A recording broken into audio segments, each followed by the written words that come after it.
Ladies and gentlemen, welcome back. Welcome back. Happy Monday. I hope you had an absolutely wonderful weekend. I really, really do.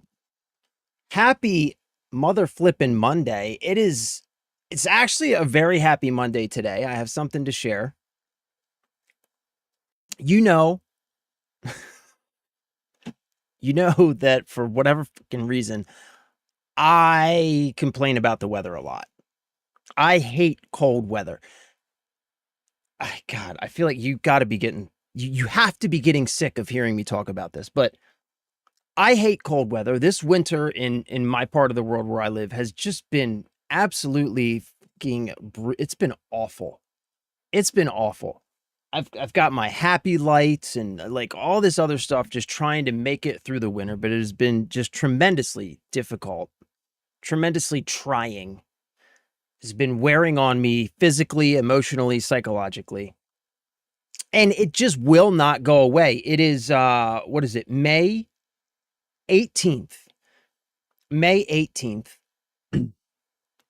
By this time last year, normally where I currently live, but by like the middle of May, like I'm already gardening. I've got tomatoes and like that growing.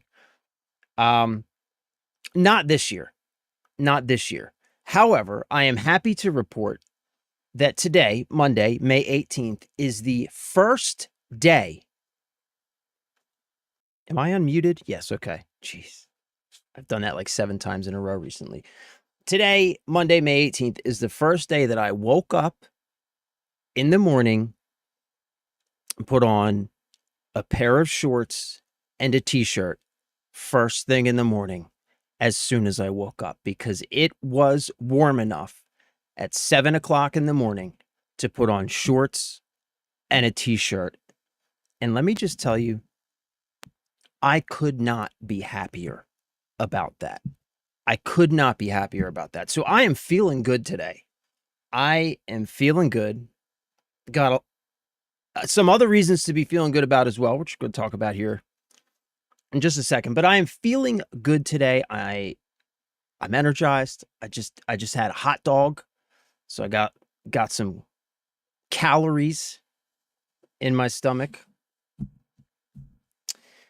and I'm feeling good.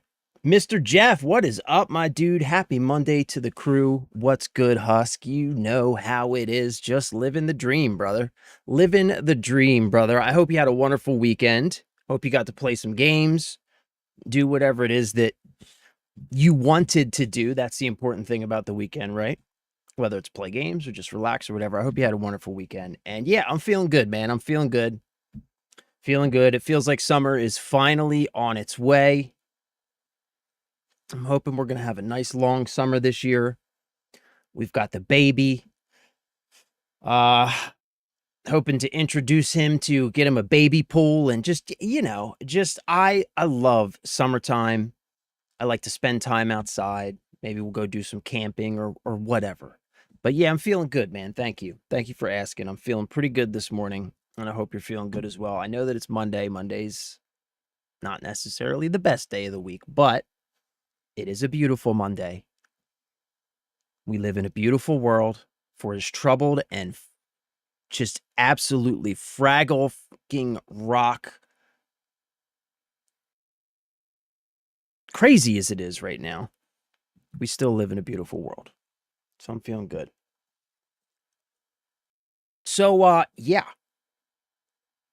Yeah. I'm feeling good.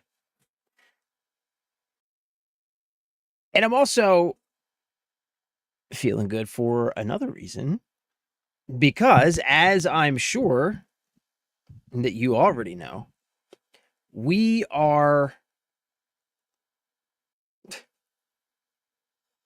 boy, do I have some great news. I have some shit that is pissing me off right now.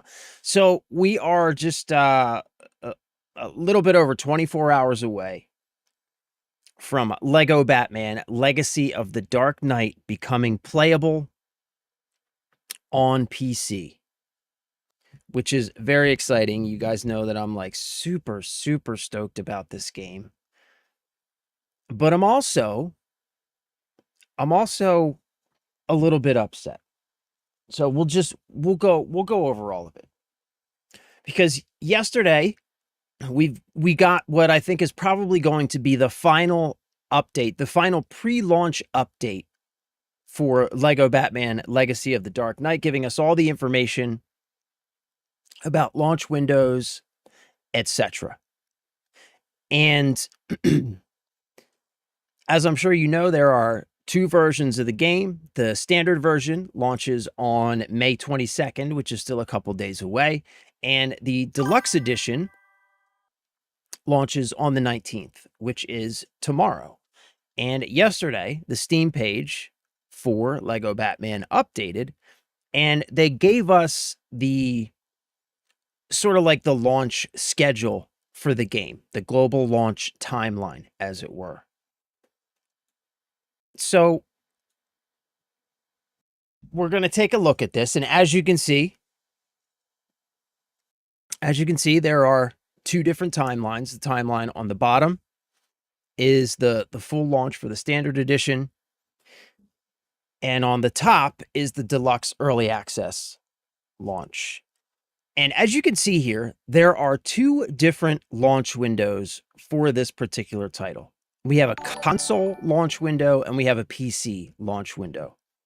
The console launch window is a rolling midnight launch window, and that is going to be midnight, May 18th, going into May 19th.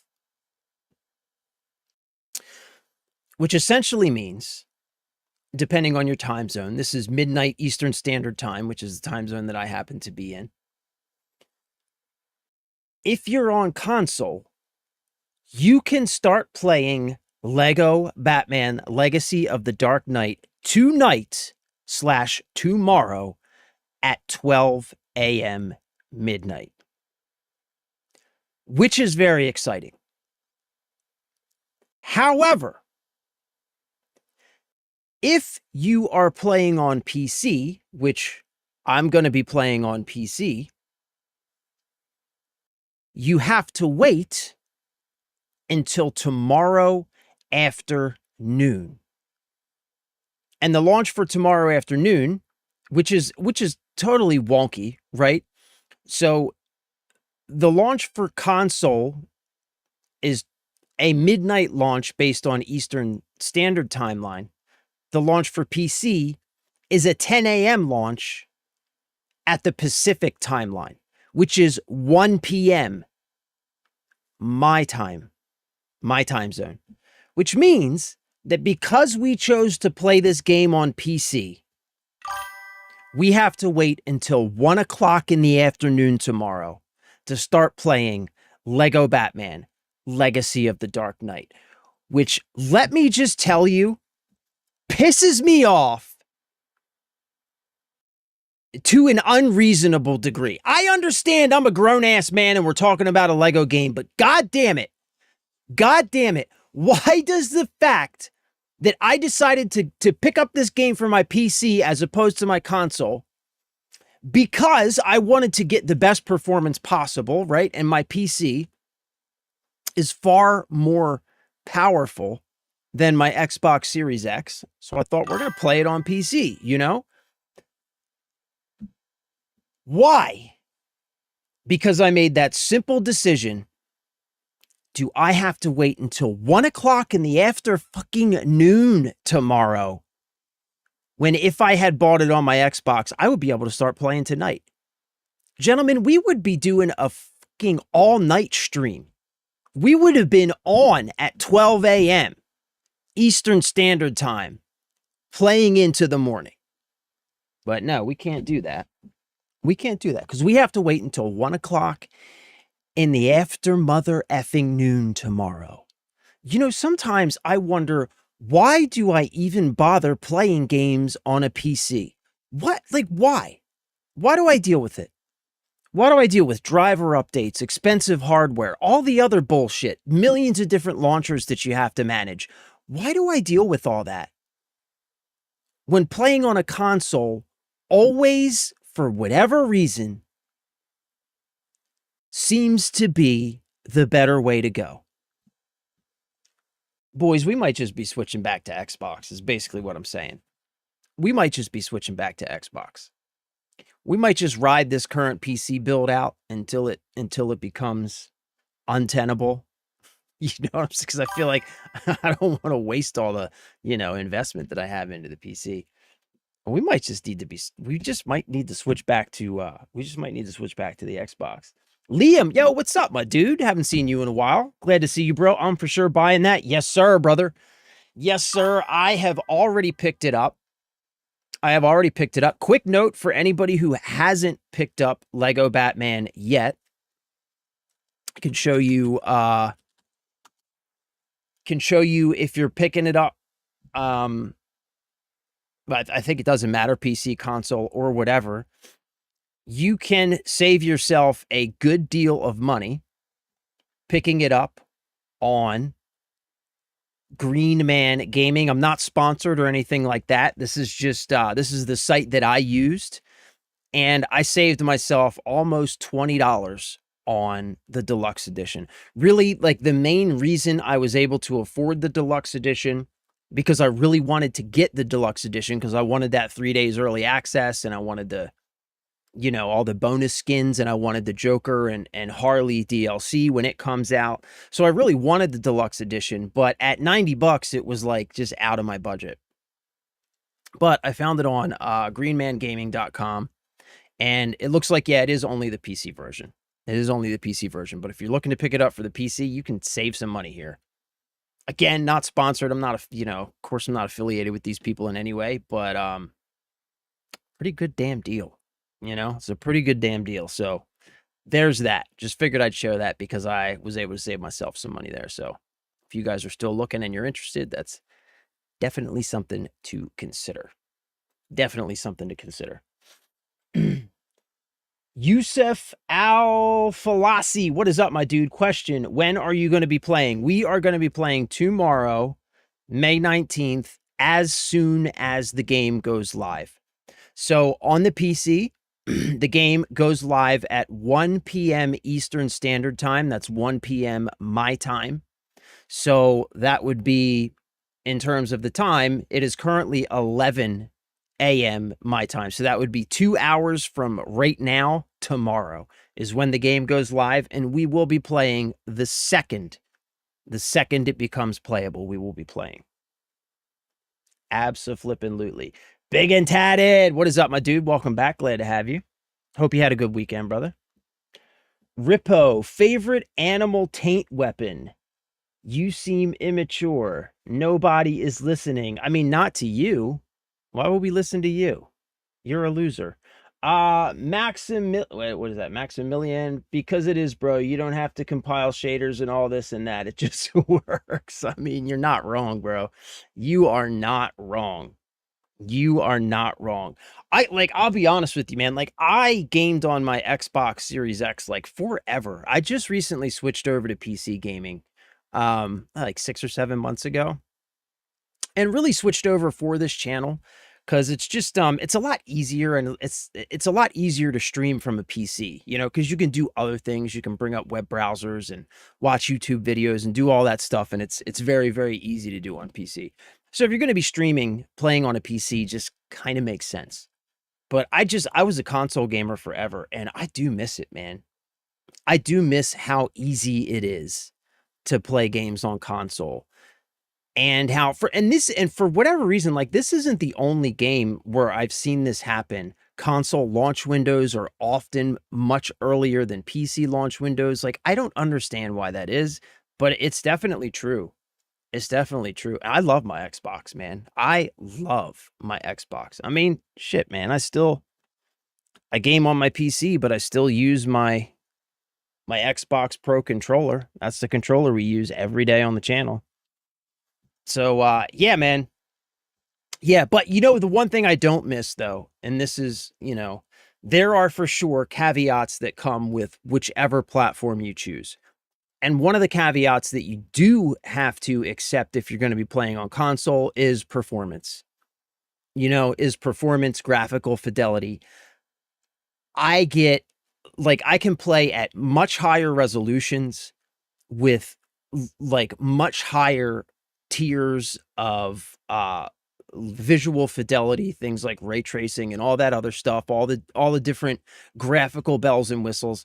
I can play with all of that stuff enabled on my PC at much higher resolutions and frame rates than, you know, is even close to what I would be able to get on the console, right? Like the console performance is just so much lower. You know, it's such a degraded experience. And it is incredibly noticeable when you get used to playing on a PC. Like Call of Duty, for example, is a game that I've played both on my PC and on my console. And when I go back to Call of Duty on my console, oh my goodness. Oh my goodness. It's rough. It's rough. I used to play on my console all the time, never noticed.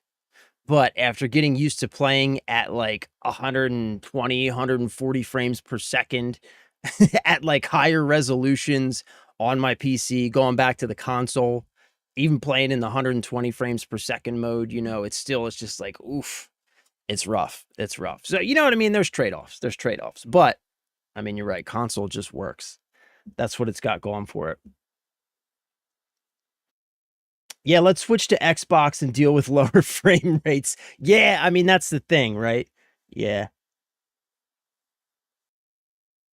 $65 on CD keys for deluxe. Is CD keys like a legit reseller though? Because I did see, like, when I was looking around for deals for the game, I did see like there's a lot of different places where you can pick up different PC games for discounted prices, but not all of them are super above board and legit. I didn't specifically research CD keys, but there were some other sites that I did look into, like what is it, Game Now or whatever, or something like that. Game Now or some, I don't know. There was a couple different sites that I looked into, and the thing about Green Man Gaming is that the discount isn't necessarily the biggest when compared to some other sites, but it is a 100% legitimate site that is an authorized reseller. It is a partner with many of these publishers. Like, they work directly with the publishers. So you're not dealing with stolen keys, you're not dealing with gray market keys, you're not dealing with potential regional issues, which you can get on some of these gray market sites, right? Where they might sell you a version of a game for a deep discount, but then you find out that the version they sold you isn't authorized for play in your region. Like, there are a lot of potentialities to consider when you're searching for deals on PC games, especially when you start getting into the gray market sites. And so Green Man Gaming isn't a gray market site. It's an authorized reseller and a partner. And the thing with them, I think why there's keys are so cheap is because they work on much thinner margins than like Steam does. You know, they're taking like a couple percentage points on top of what they pay for the keys, whereas Steam takes, you know, a much larger percentage chunk. But I mean, you know, whatever. You do you. I just I'm not recommending or suggesting. I'm simply saying this is where I got it, and my experience has been, you know, perfectly above board, and it's been a good experience. It's the only reason I brought it up. Some other news about Lego Batman, which is very exciting for me. It has officially, as of I think yesterday as well, it has officially been Steam Deck verified. So Lego Batman is Steam Deck verified, which is fucking awesome. I don't have a Steam Deck, but I do have the Xbox Ally. I have the white one, which is basically a Steam Deck. So anything that's Steam Deck verified, like, that's what I look at to see if something's going to run well on my Ally. And Lego Batman has been Steam Deck verified. So that's fucking sweet. Currently, right now, I'm playing through Lego Star Wars, the Skywalker saga on my Ally. That's what I play when I'm like sitting with my kid when he falls asleep for 20 minutes or whatever. I get a little bit of Lego Star Wars in. So I'm very excited about the fact that I will be able to switch over to Lego Batman once that launches. We're, of course, going to play through the entire thing here on stream first. I will not be playing that game off stream at all until we've finished the game on stream. But if you've ever played the Skywalker Saga, the Lego Skywalker Saga, then you'll know that that game's a bit of a collectathon, right? So you can go through and you finish the main game, like the main story, but then afterwards you've collected a bunch of characters and stuff like that. You go back through all of the different open world sections, and there's just a ton of shit to collect. There's a lot to do after you finish the game. It's the same, I've heard, with the new Lego Batman game. It's going to be very similar in terms of the collectathon nature of the game. So yeah, that'll be a lot of fun to be able to play that on the Ally. But yeah, Steam Deck verified. Again, just real quick before we move on. Again, the launch window. 22nd for the base game. 19th, 3 days early for deluxe early access. That access goes live at 12 a.m. midnight tonight if you're on console, and it goes live at 1 p.m. Eastern Standard Time or 10 a.m. Pacific Time tomorrow if you're on PC. Because apparently, fuck us for playing on PC. Whatever. But I'm going to be getting much better performance on my PC, so especially for this game, this is supposed to be the best looking Lego game ever made, even though it was made in Unreal Engine, which, you know, I have feelings about that, but it's supposed to be the best looking Lego game ever made. From everything I've seen, it's a beautiful, beautiful game. So yeah, still confident, still feel good about my decision to pick it up for the PC as opposed to my Xbox, because I want to be able to get the best graphical fidelity that I possibly can while playing this game, because it looks absolutely gorgeous. Absolutely stunning. Marvelous, darling. It looks stunning.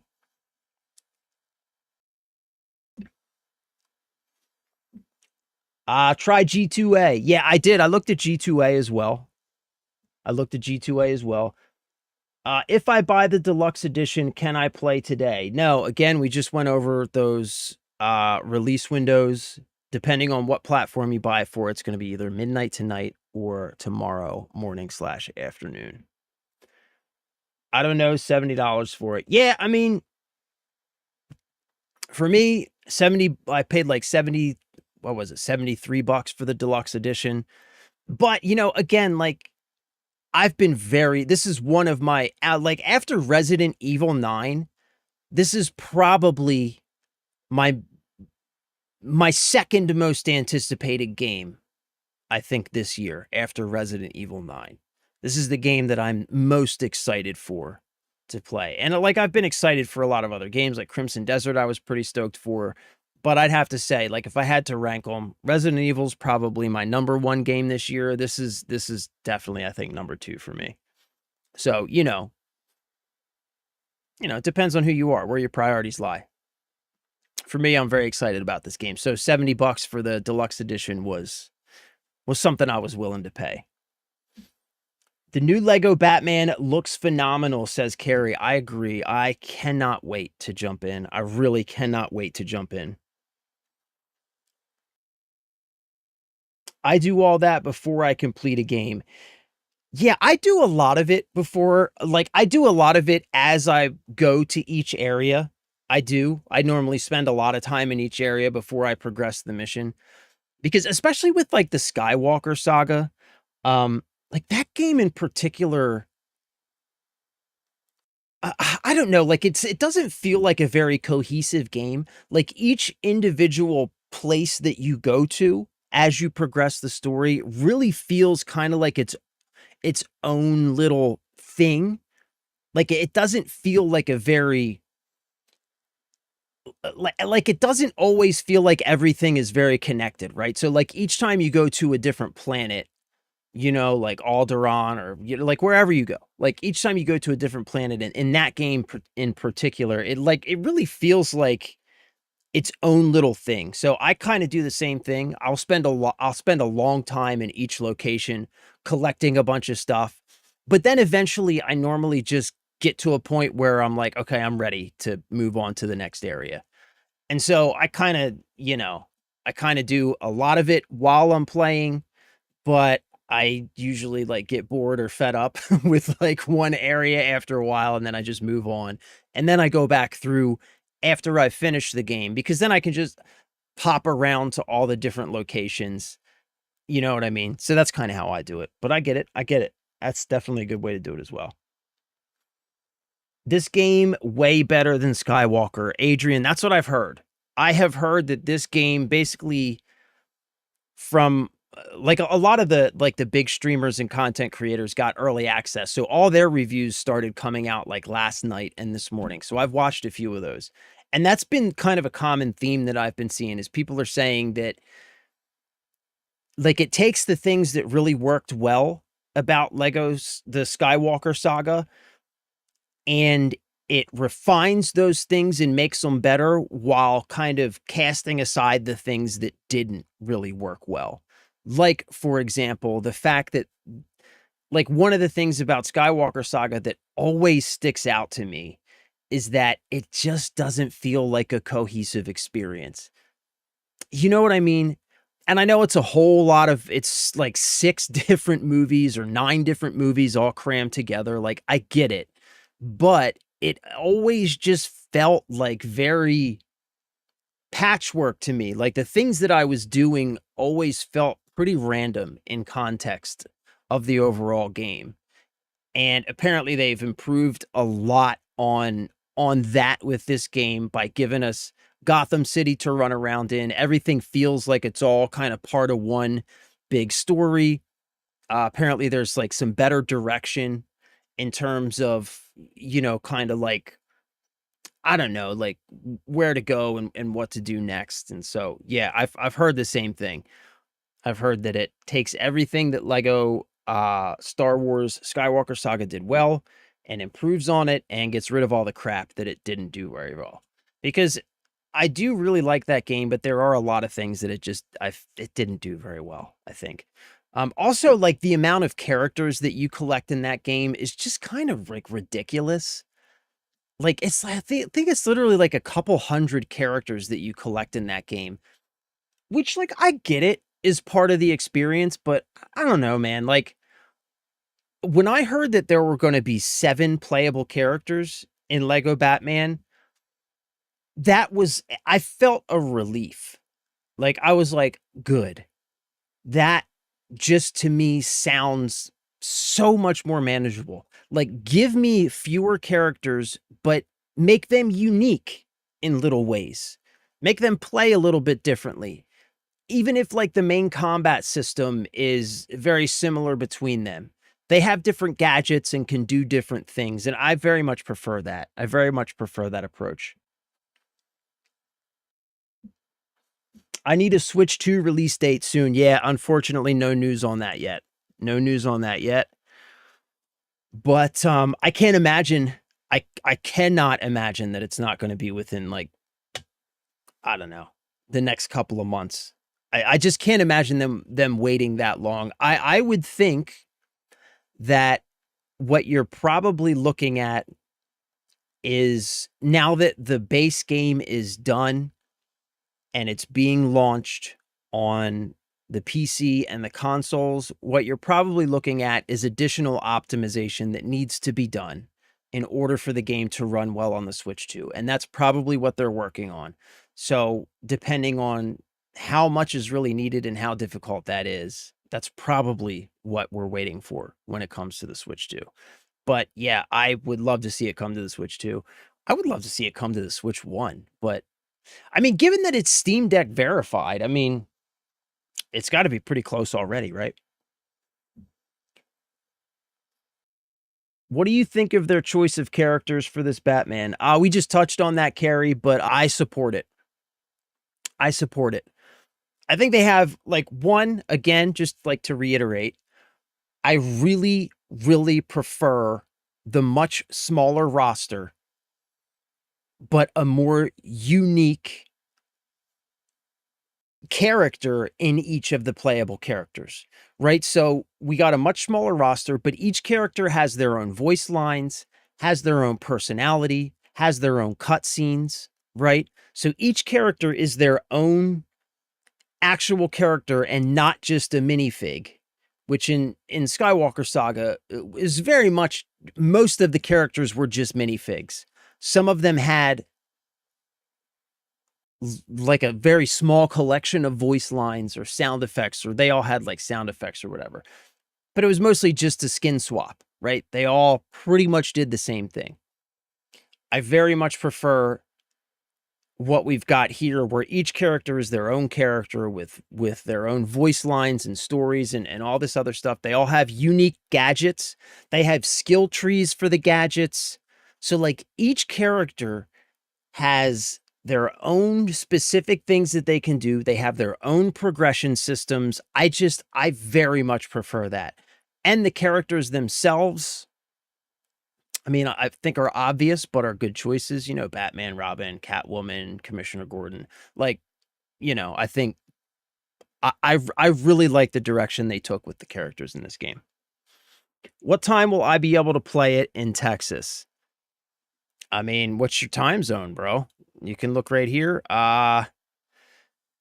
So, you know, it's PC is 10 a.m. Pacific time. Again, PC is 10 a.m. Pacific time. Console is midnight tonight. So if you're playing on console, you'll be able to play tonight at midnight. If you're playing on PC, I believe Texas is Pacific time, so it'll be 10 a.m. tomorrow morning. I believe Texas is Pacific time, right?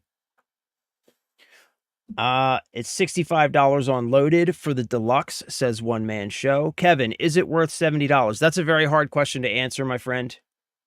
That's a very individual sort of decision. I can give you my specific opinion and kind of my logic going into it, right? So for me, first and foremost, as I just said a couple of minutes ago, this is one of my most anticipated games this year. One of the games that I was most excited for. I've always really enjoyed Lego games. Of course, I love Batman. We all love Batman, right? So I was very excited about this game, especially considering we were getting a Lego Gotham open world to play in. Just very excited for this game. So that's first and foremost. Whether or not it's worth $70. From what I've heard, there's roughly 40 hours of playtime that you're going to get out of doing like the main mission and completing a lot of the side stuff and collecting all the different things and stuff like that. So it really falls on you, right? Like, do you want to play the game? Is 40 hours enough for you to pay $70 for? If so, then the game's worth it, right? Specifically for me, I will say that $70 for me, as long as a game gives me a decent amount of playtime and a good experience, I have become, I don't want to say comfortable, but I've accepted that price as the price that you pay for AAA games these days. It just is what it is, right? So I've accepted that price. Now, I did really want the deluxe edition of the game because I wanted some of the additional skins. And really, I wanted the additional Joker and Harley Quinn storyline that we're going to be getting in a few months. However, at $90, I wasn't going to pay $90 for the deluxe edition of this game. However, because I was comfortable paying $70 for the standard edition of this game, the fact that I was able to find the deluxe edition of this game on some of those external retailers that everybody's talking about in chat for roughly the same price as the normal edition, I felt like $70 was a price that I was more than willing to pay because, again, I was very excited for the game. I feel like it has enough gameplay to justify the investment for me. really looking forward to, like I said, running around the open world Gotham City. So for me, yes, for me, all of those reasons make it a $70 purchase that I'm comfortable with. But you got to make that decision for yourself. You got to make that decision for yourself. Texas is central. So that's what, going to be probably 12, right? It'd be like 12 p.m., 11 p.m., something like that, somewhere in here. So maybe 11. Yeah, 11 I think is central, right? So yeah, something like that. F no, give me 999 Lego characters. I mean, I respect that. I respect that too. Texas is so far from the West Coast. I mean, sure, I guess, but it's a lot further from the East Coast. Like, it's not that far from the West Coast. When you consider how big the country is, Texas is literally right next to California, bro. Like, you know what I mean? And California is Pacific time. So, oh yeah, this is dogged owl. So this is a thing too. This is not, I'm not going to be doing this, but change your location to New Zealand and you can play it right now. Only works on Xbox, I believe. This is confirmed. You can look this up. It's all over Reddit. On Xbox, if you have purchased the game on Xbox, have it preloaded, you can change your location to New Zealand and you can start playing right now. I've seen that. Thank you for bringing that up. Miscreant, you don't hit Pacific time until Nevada. What game is it? We're talking about Lego Batman Legacy of the Dark Knight. Sick with it. I think it works on PS5 as well. Can't really do it with PC. Yeah, you can't really do it with PC. But yeah, I could buy that. I've only seen confirmed Xbox, but I'd imagine it probably works on PS5 as well. When does Dallas get it? Again, check your time zone. I'm not a time zoneologist, but again, the launch window for early access, this is only for early access. The launch window for early access is midnight tonight on console and 10 a.m. Pacific time on PC. Again, that's only early access. It's platform specific, so console's getting it several hours, 13 hours before PC is getting it. And there's a completely different launch window for the standard access. The standard access is a similar window, but it starts on May 21st/22nd. So if you have the standard edition, that goes live at midnight, May 21st/22nd. So midnight, May 21st, going into May 22nd, and 10 a.m. Pacific time, the 22nd. So same window, just 3 days apart, depending on which platform you're playing on and which version you have.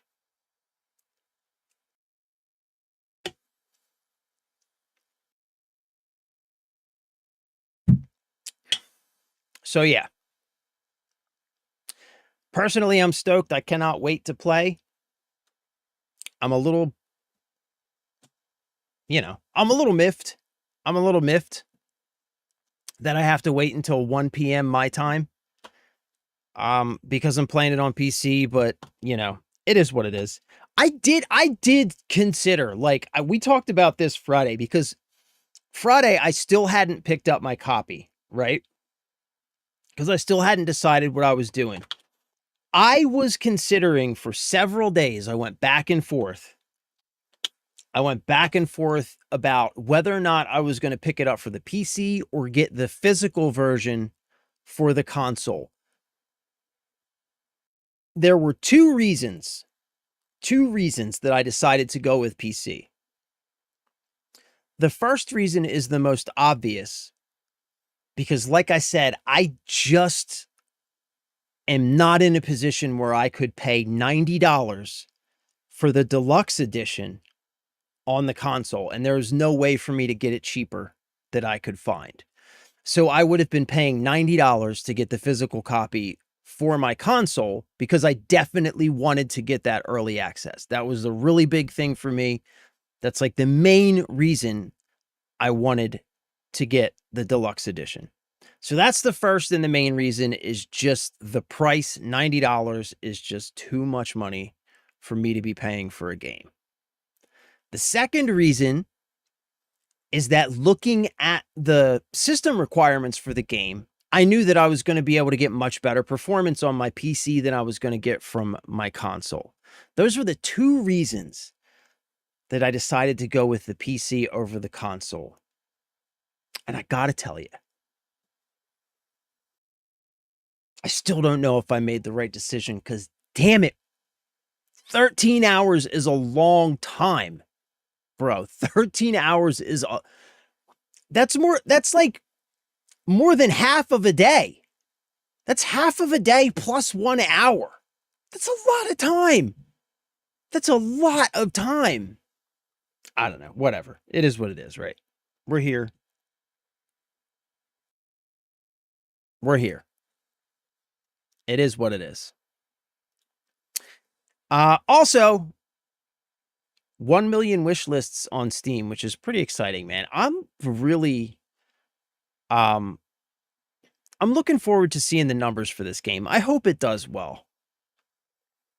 I feel confident that it is going to do well. So when I looked at this yesterday, it was like 900 and some thousand wish lists on Steam. And of course, wish lists don't convert directly into sales, but it's still pretty cool to see that, you know? I don't know, man. As somebody who's been playing Lego games for many, many years,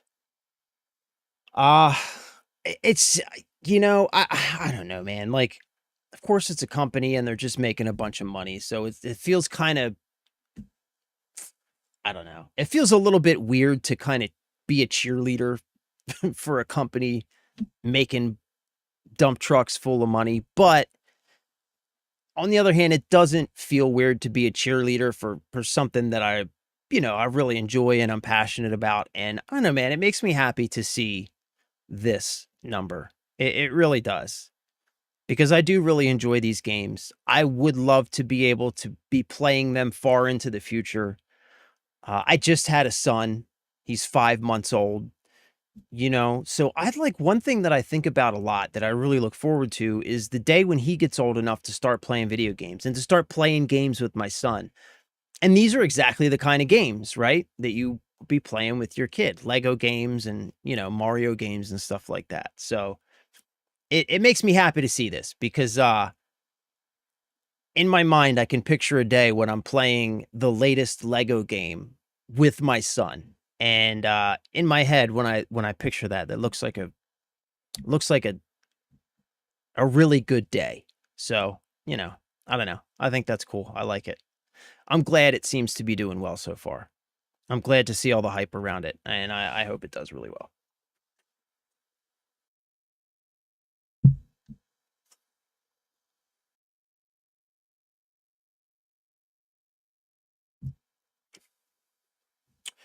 Is the game coming out today for early access? I'm assuming at 11 p.m. So it's the Death and Burns. So we'll go over this one more time. The launch window for early access, that's for the deluxe edition of the game. The launch window begins at 12 a.m. midnight Eastern Standard Time tonight for the console version of the game. That's only the console version, and that's 12 a.m. Eastern Standard Time. PC version of the game launches tomorrow at 10 a.m. Pacific Time. So it depends what version you have. If you don't have the deluxe edition, you're not in that window at all. You have to wait until May 22nd. But again, if you have the deluxe edition, there's two windows. There's the rolling midnight window, which starts tonight. That's console only. And then the PC window starts tomorrow at 10 a.m. Pacific time. So, again, though, if you don't have the deluxe edition, it doesn't apply to you at all. You have to wait until May 22nd to play.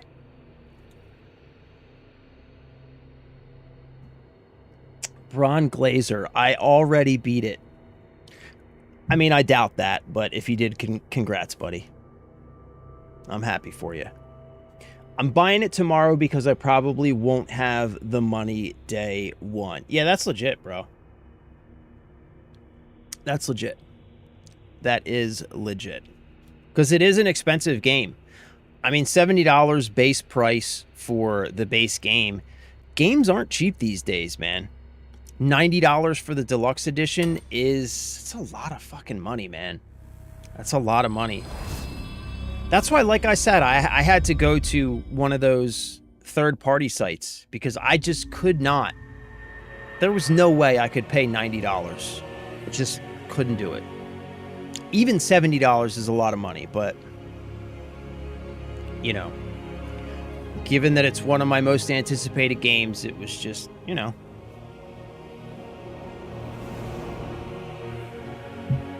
Tis what it is. You know what I'm saying?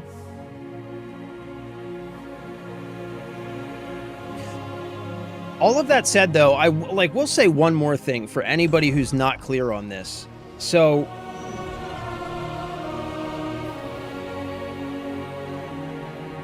in my opinion, so the deluxe edition, it gets you some skins, of course, right? It gets you the 3-day early access. But the other thing that the deluxe edition gets you that I think some people might not be thinking about right now because it isn't a day one thing, but the other thing the deluxe edition gets you is it gets you access to the fully the full additional storyline where you get to play as the Joker and Harley Quinn in their own storyline that's going to be releasing in a few months after the game is out. So there's a full Joker / Harley Quinn storyline that's coming out for the game that's included with the deluxe edition that isn't coming out day one, but will be available in, I can't remember exactly, like 6 months or something after the game launches. So, you know, that's something to consider too. Now, I'm sure you'll be able to buy that as DLC when that comes out, and it's probably going to be $20 DLC, so it probably doesn't matter if you pick up the deluxe edition or just wait. You know what I mean? To buy that when it comes out, but I just figured I'd mention it for people who were considering. We did this already, right?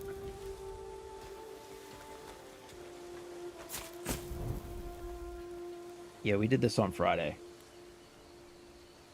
Yeah, that's right. We got to go down to the ship. Let's go do that. That's right. I remember. I remember what we were doing.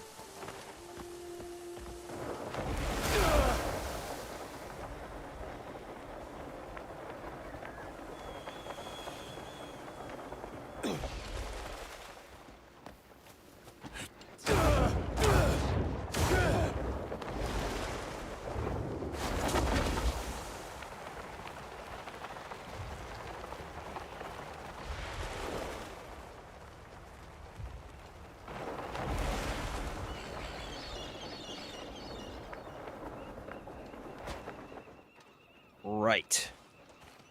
So we have to find the 3 items.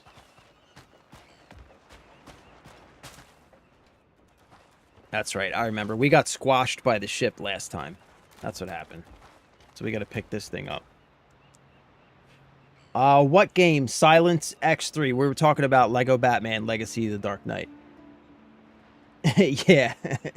Yeah, bro. We're talking about Lego Batman. freaking stoked for Lego Batman. Will GTA wait till GTA 6 drops with a $115 base game price tag?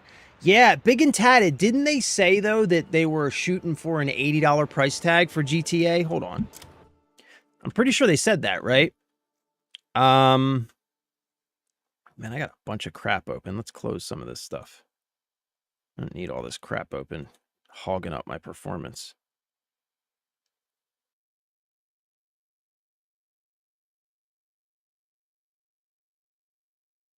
All right, we good? We can close this too. We good? We're good. Okay. Yeah, I thought they said they were shooting for an $80 price tag for GTA. Take two comments on GTA 6 price.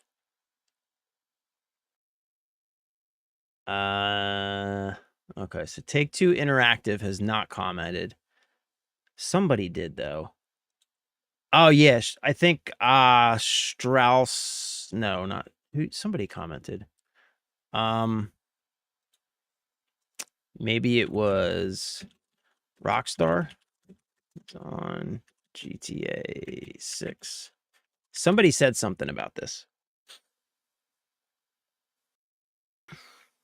Take-Two Interactive CEO Strauss Zelnick, parent company Rockstar, has not announced the final price for GTA 6, but stated that the game will have a reasonable price. He explained that their strategy is to deliver massive value to consumers and charge significantly less than what is delivered. Base game estimates. While rumors circulated about a potential $100 price point, industry analysts and former Rockstar staff expect the game to stick to the standard $70 to $80 price bracket.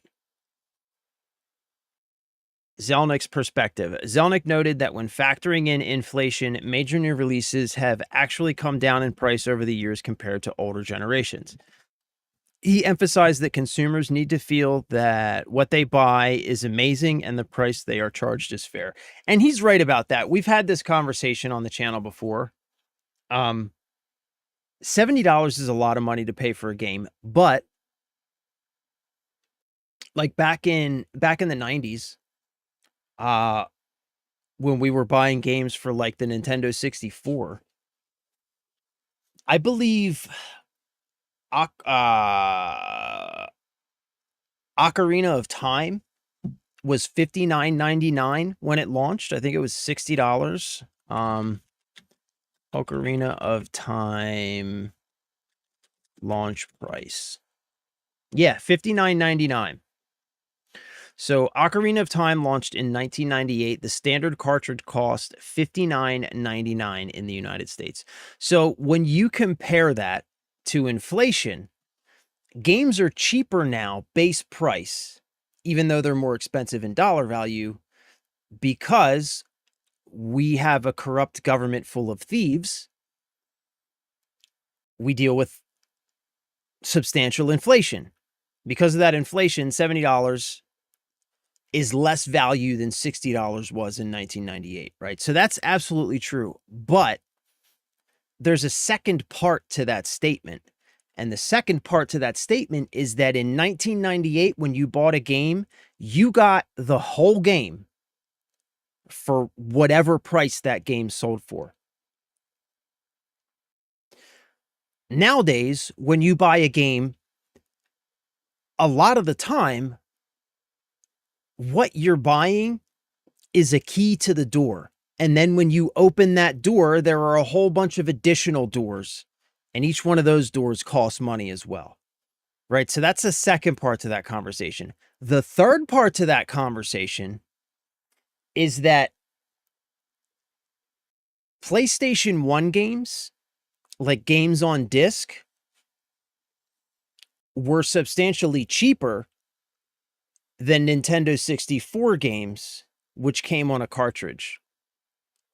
Let's look at what was I don't know, average cost of a PS1 game new. Yeah. Brand new PS1 games typically cost between 40 and 100 plus for like big box special editions.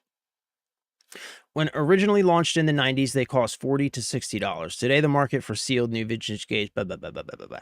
Here's a little breakdown. Current market breakdown, factory sealed condition. Original launch prices. Standard new releases, $39.99 to $49.99. So, you know, there were some variables there, I guess, is what I'm saying. But yeah, like the first part of that statement is true, but it doesn't tell the whole story. And a lot of these publishers make substantially more money after the point of sale that they don't like to talk about when they talk about how games are technically cheaper now than they were, you know, a decade or two ago. They don't like to talk about the fact that they are selling you so many additional things after the point of sale now that they never sold a long time ago. Anyway, back to GTA 6. Premium editions, like most AAA titles, it is expected that GTA 6 will feature multiple tiers or collector's editions for a premium price, likely including in-game perks. And this is probably where you're going to see Big and Tatted. This is where you're going to be seeing like $150, you know, I don't know, like metal cases, or who knows. I know, like, for me personally, I'm probably going to be picking up a collector's edition of this game because it only is launching at first on consoles for what, the first year. So we're definitely going to be playing it on the Xbox, which means I'm definitely going to be buying a physical copy, which means that if I'm buying a physical copy and it's a game as big as GTA, might as well reserve one of the premium editions to get the collector's stuff with it, right? So, but yeah, I'm thinking like base digital version of the game. I mean, I don't know, man. I feel like it's probably going to be like $79.99. I feel like it's probably going to be $79.99. I really do. I really do. And even more, I feel like if the base version of the game, say, launches at like $99.99, that could potentially be catastrophic for the rest of the industry. Here's this. What's this? Yeah, here it is. GTA price commented on by Rockstar's owner. I knew somebody made a comment about this. Hold on, let's look at a couple of these articles. All right. This is GameSpot. Oh my God, fucking advertisements, bro. GTA 6 price commented on by Rockstar's owner. GTA 6 price commented on by Rockstar's owner. One of the biggest talking points surrounding Rockstar's upcoming open world game GTA 6 is how much will it cost, and now the top boss at Rockstar's owner, Take-Two, has weighed in. Speaking at Econ this week in Las Vegas, Strauss Zelnick suggested the game will have a reasonable price, but he did not say exactly what it will be. Consumers pay for the value that you bring to them, and our job is to charge way, way, way less of the value delivery, Zelnick said. As reported by IGN, how you feel about something you buy is the intersection of the thing itself and what you pay for. Consumers need to feel like the thing itself is amazing and the price they were charged was fair for what they got. Big new games have been priced at $70 for years, but Nintendo upped the ante in 2025 by charging $80 for Mario Kart. Some wonder if Rockstar will opt to price GTA 6 above $70 to capitalize on the enormous hype behind it. For his part, Zelnick said, also, like, real quick, just a comment about Nintendo raising the prices for their games on the Switch too. They have already started walking a lot of that back. Like, just recently, you were able to get Metroid 4 from like Costco for, I think, $34.99 or $39.99. Mario Kart was the same price. So they've already started to walk back that $80 price tag. And this is Nintendo. And Nintendo is not indicative of the rest of the industry. Nintendo does their own thing. Just because Nintendo prices a game at $80 does not mean the rest of the industry can price their games at $80, because Nintendo fans don't give a shit what the rest of the industry does, and the rest of us don't give a shit what Nintendo does unless we play on Nintendo, right? Like if you play on PC, Xbox, or PS5 and do not own a Nintendo Switch, do you really give a damn what Nintendo does? Do you? I'm betting the answer to that is no. Prove me wrong in chat, but I'm betting it's no. So for his part, Zelnick said new major releases have actually come down in price over the years when you consider how inflation has affected pretty much everything else you buy these days. Games have held steady in the $60 to $70 range for 10 years, and that doesn't make a whole lot of sense, Zelnick said. But that isn't the lens through which we look. Instead, we look at it, how do we deliver something amazing, and how do we make sure that what people pay for it feels very reasonable? So, let's see. Zelnick admitted he is terrified by the question of how Take-Two will measure success for a game like GTA 6, and this just talks about some other stuff. So, I mean, that's not a firm, definitive answer, but I think that speaks volumes. And to me, I read that as him saying that they're going to try to hit a price point that is somewhere within a reasonable range of the current average market price for AAA games, which is going to be $70 or $80. Rockstar won't be greedy and charge $100 for GTA 6, former animator says. So this is just a former animator, but this is somebody with inside, I guess, knowledge of the company, who knows the company culture, which is definitely not for nothing, right? So former Rockstar Games animator Mike York believes Grand Theft Auto 6 will cost $70 and not $100, basically saying that a price hike is unnecessary. Too long didn't read. Grand Theft Auto 6 is predicted to launch at $70 base price, avoiding a $100 hike to maintain consumer goodwill, according to former Rockstar animator Mike York. Multiple editions, including a $100 deluxe version with extras, are expected. GTA 6's release could generate billions in sales in November 2026. Grand Theft Auto 6 will cost $70 and not $100 at launch, former Rockstar animator Mike York predicts, with the rationale that there is simply no reason to damage consumer goodwill for such a dramatic price hike. And I have to agree with him, especially right now. Like, people are hurting more than ever right now, not just in the United States, but the entire world, right? Like, we have multiple major conflicts going on, multiple countries just pouring out their citizens' wealth into these, like ridiculous expenditures like wars and everything else, right? People paying higher taxes than ever, seeing those tax dollars go to things that don't benefit them in any way whatsoever.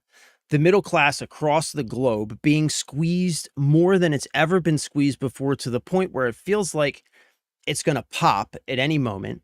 People are struggling just to keep a roof over their heads and put food on the table, right? So in that sort of environment, a massive price hike is exactly the sort of thing that's going to piss people off, right? So they want to avoid that, because losing a significant amount of buyers due to a price hike is going to lose you more money than it's going to make if you keep the game at a reasonable price and keep people happy and just sell more copies. So that's what they want to do. They want to sell as many copies as possible, right? And that means, I think, keeping the game at a reasonable price. Also, like I said earlier, hiking a game like GTA 6 up to $100 base price could have massive repercussions across the rest of the industry, because if Rockstar, aka / hashtag Take-Two, does that, hikes their game up to $100, but GTA 6 isn't a normal game. But these other publishers, Activision, EA, Epic, fucking all these other AAA publishers, Well, they're going to want a piece of that too, right? And they're going to start slapping higher price tags on their games, but their games aren't going to be anywhere near the level of quality and substance that you're going to get out of GTA 6, right? So, yeah, for a lot of reasons, man, I think it's going to be 70 or 80 bucks. I really do.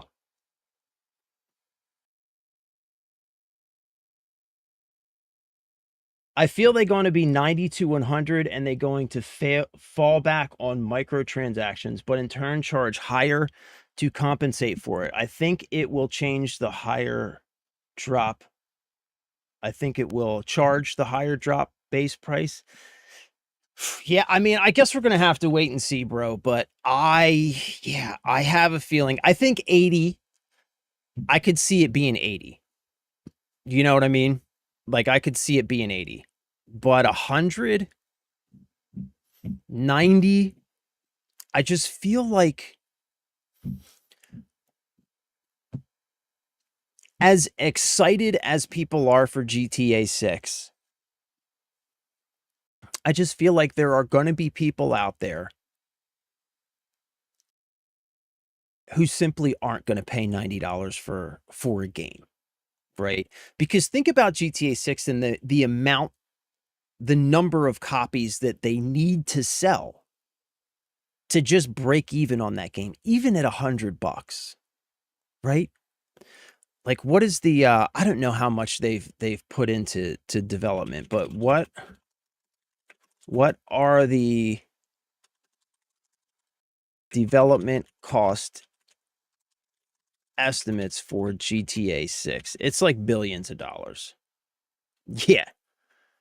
Industry analysts and reports estimate that the development budget for GTA 6 is between 1 and 1.5 billion dollars.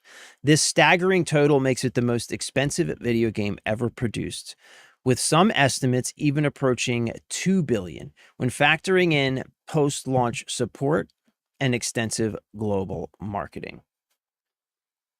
That's a lot of copies, right? So they want to sell as many copies as possible. And a game like GTA 6, we talked about this before, not only is it a console seller,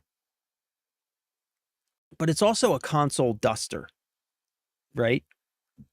There are people out there, people like us, middle-aged people who have been gamers for many years, who probably have a console, an Xbox or a PS5, but probably haven't touched it in a long time. Probably don't touch it very frequently, right? My cousin is one of these people. I can't get him to game with me for nothing. He's going to be playing GTA 6. And a lot of other people. There are going to be people who don't regularly buy games who are going to go out and buy GTA 6. And it is going to be a lot easier to convince these people to go out and buy GTA 6 if it's $70 or $80 than it is going to be to convince them to go out and buy it if it's like $90 or $100. You know what I'm saying? I touch it to play Crimson Desert. Yeah, bro, we're actually getting ready to do just that. I just keep running my mouth. I need to quit running my mouth. But y'all keep bringing up like interesting things that I want to talk about. So I blame you. I blame you. I blame you. All right. Of course my controller disconnected because that's what it does. Side note, speaking of controllers, you guys saw the Steam controller came out, right? I mean, I guess it came out like last week, something. It's been out for a little while now. But I've been recently watching reviews on it. It looks amazing. I am on the wait list for the next wave of Steam controllers. So we are going to have one on the channel. I am definitely looking forward to checking it out. I have been a Xbox Elite controller player for many years now. I love this controller. I am interested to see whether or not the Steam controller can dethrone this controller. The one thing that this controller lacks is the one thing that the Steam controller has, which is the ability to control your PC outside of games. Really, really interested to see how that's going to work. So I don't know why I brought that up, but... Alright, so this is how we got squashed last week. Let's try not to get squashed this time.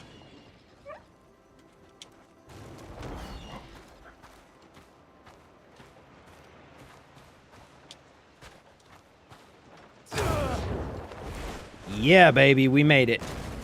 We made it.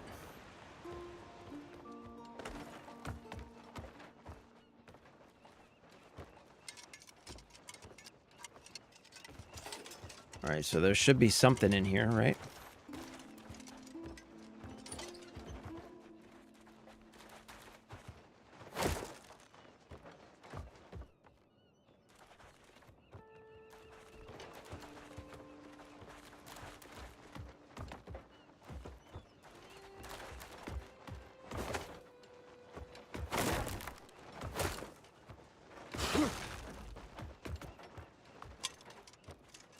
Man, I can't see shit in here.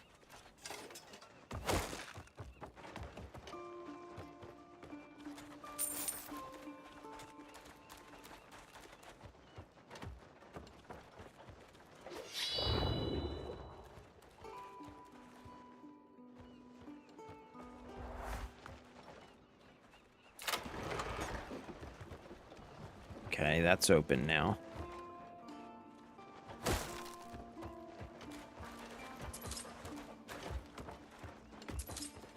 There's got to be something in here, right?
Okay, there's nothing in here.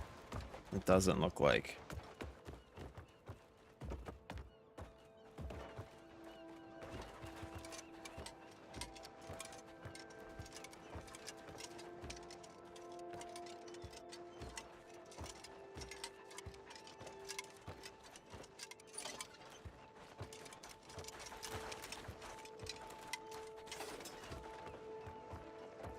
Yeah, like, I'm not missing anything, right? There ain't shit in here. So, what the hell?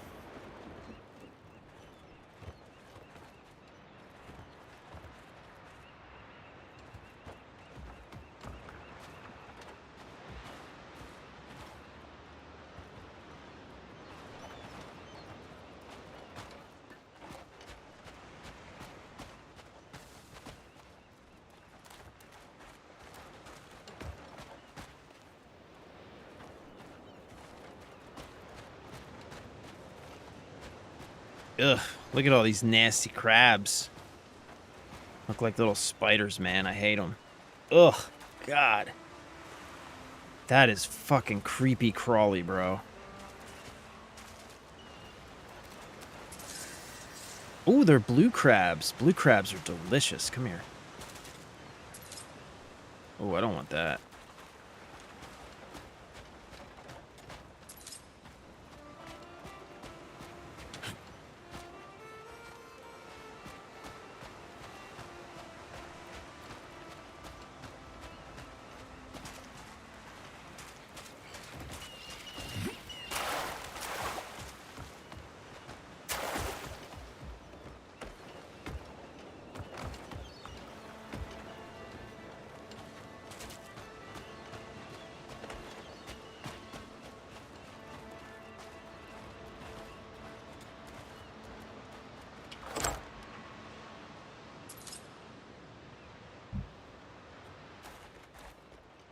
the hell, man? What am I looking for here?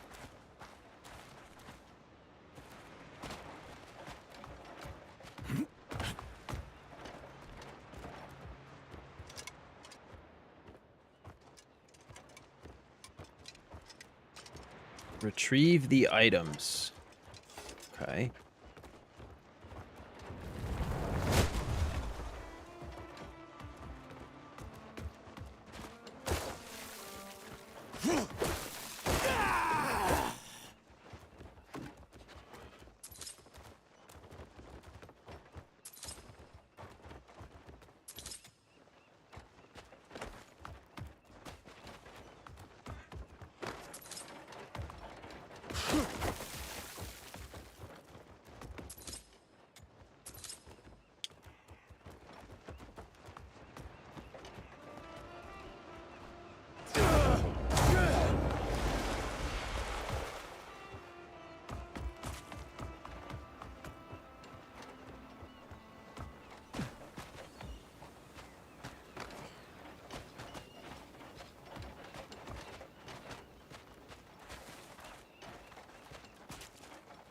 Like, what the fuck? What? What the fuck am I supposed to be looking for here?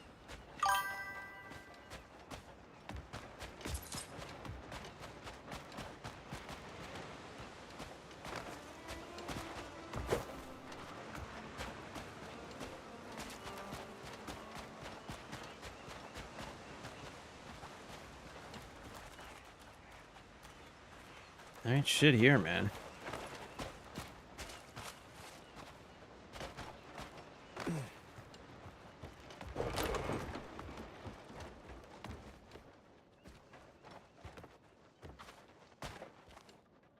Oh, wait. Sensor? Was that it? Jesus. Get the fuck out of here. God damn it. It's laying right there. Okay.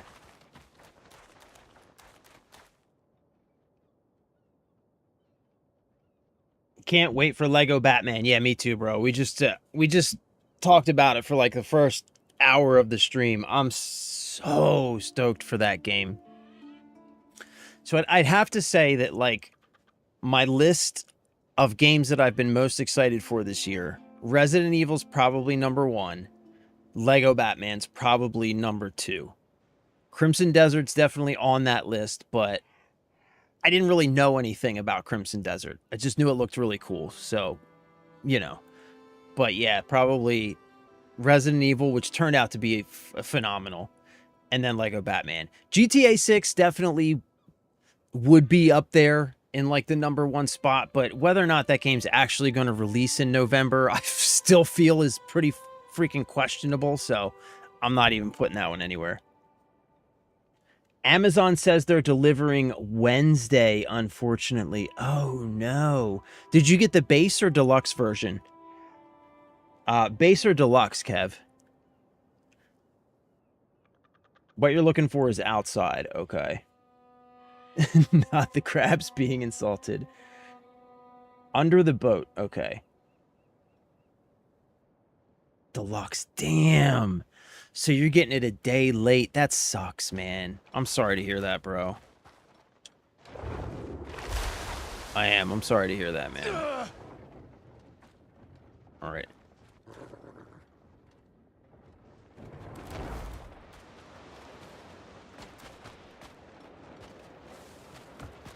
Okay, we got the sensor, right? So that had to be what was under the boat, right? So we're still looking for something outside.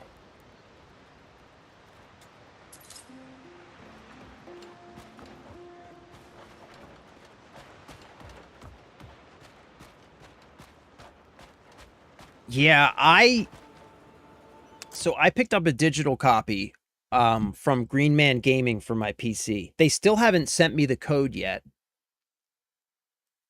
but I'm sure they'll send it either before or like right when the early access launches. But like, man, I really considered picking up a physical copy for my Xbox.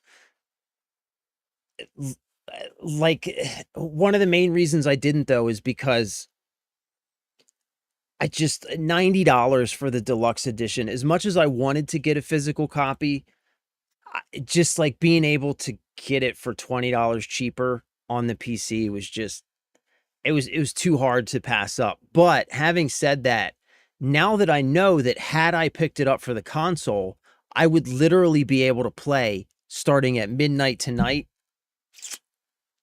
Like, that's kind of a bummer. That's kind of stinging a little bit, you know what I'm saying? But you know, it is what it is. I'm avoiding all gameplay for Batman now. I've watched a little bit, like, you know, like the big content creators got their early copies, and so their reviews have been coming out like last night and this morning. So I've watched a little bit, but not much. Like I'm trying to avoid, like, I've been watching like just general overview, like review stuff. I'm trying to avoid anything with a lot of gameplay myself as well, because man, I cannot wait to just cut loose in an open world Lego version of Gotham City. Oh my God. I am so excited, so stoked to just rip around a Lego open world version of Gotham City. I cannot wait. I actually like, so I'm currently playing on my portable. I'm playing Lego Star Wars, the Skywalker saga.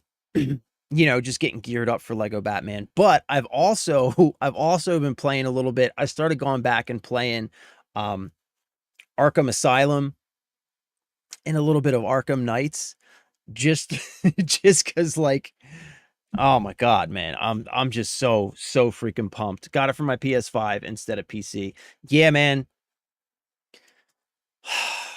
I I don't understand why, like, why do console releases always get, like, this isn't the first game that I've seen that happen with, right? Where like the console releases will often come out sometimes a day or two, sometimes a week before the PC releases. Like, why do they do that, man?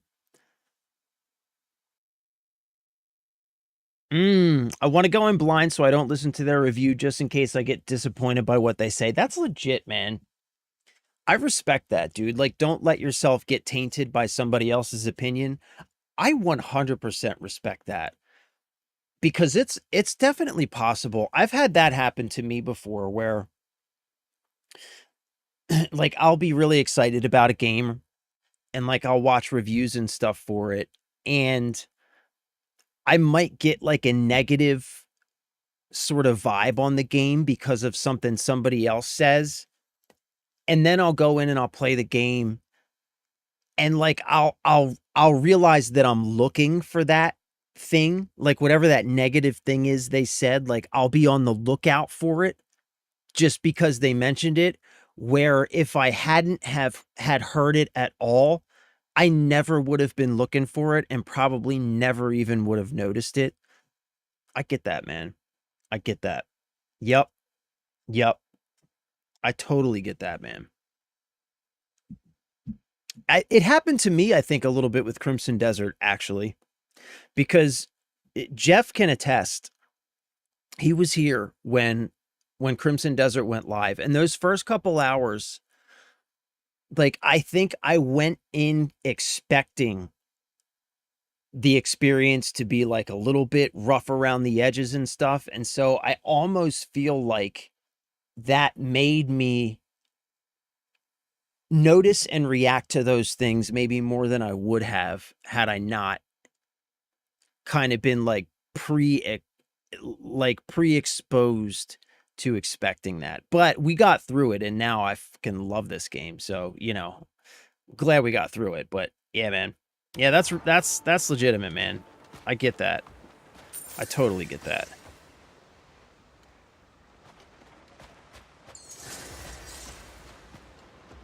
Ooh, our farm's done.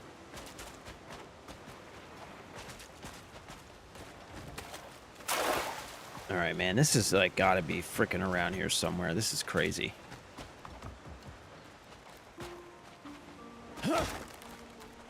This is crazy, dude.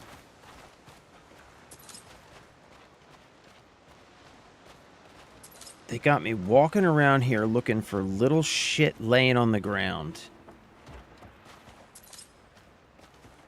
You know, just like sometimes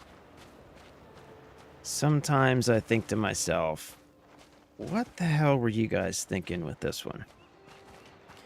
With this particular thing, what were you thinking?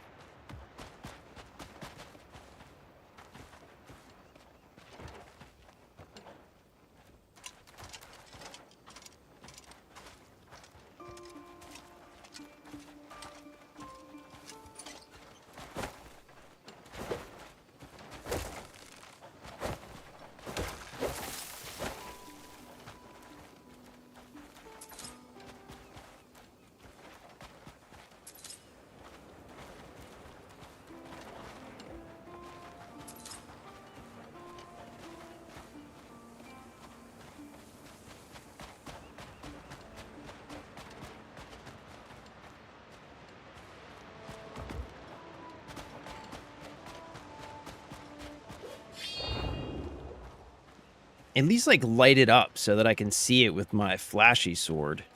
You know? Like something, man. This is crazy. This is ridiculous.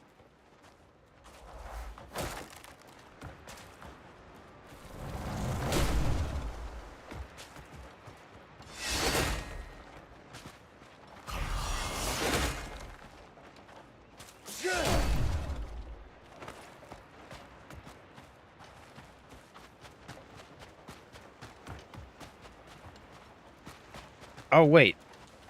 I see it. There it is. It's on the fucking mini-map. God, I'm an idiot. It was on the mini-map the whole time. Oh, my God. Oh, my God. Ooh, I'm a big dummy. I am a big dummy. What's up, buddy? Who are you? What are you doing out here all by yourself, fella? You alright? Can I help you with something? Oh, he's drunk. He's definitely drunk. He is 100% drunk.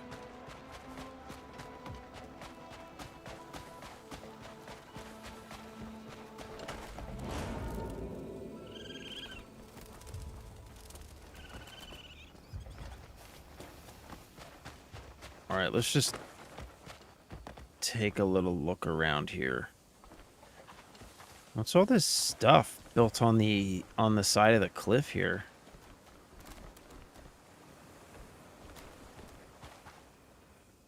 Is that an entrance up there?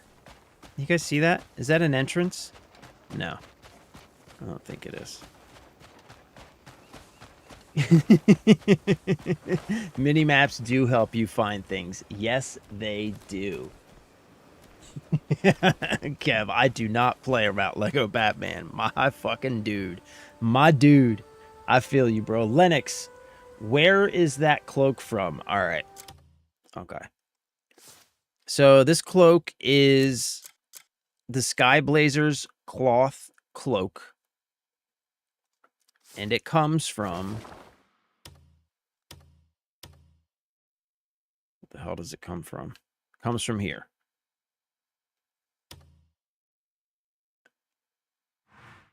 It comes from Fort Winridge. Fort Winridge. And I'll show you exactly where you find it. All right, so you see that big square tower in the middle? Zoom in and out. All right, that's as much as we can zoom in. All right, so you see that big square tower in the middle there? Land directly on that tower.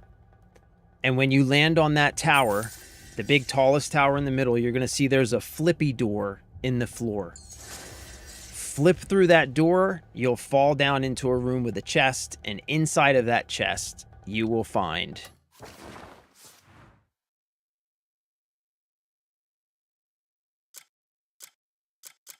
this cloak.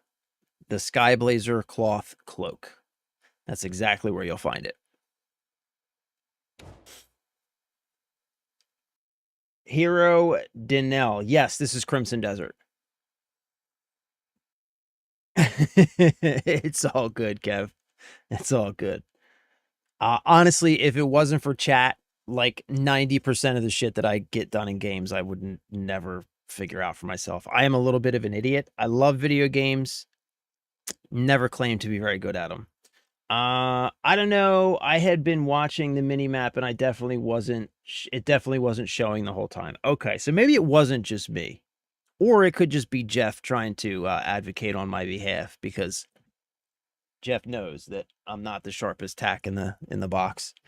Yeah, the Dragon Tower floor punch, like Cryptic said, is exactly where it comes from, bro.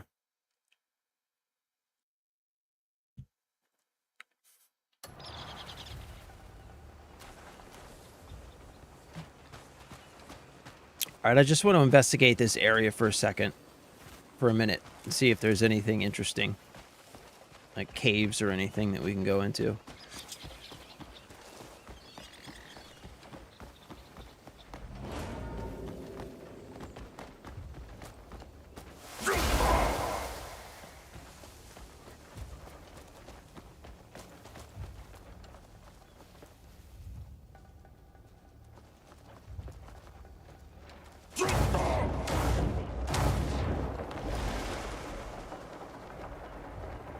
Man, look at that view, though. Oh my goodness.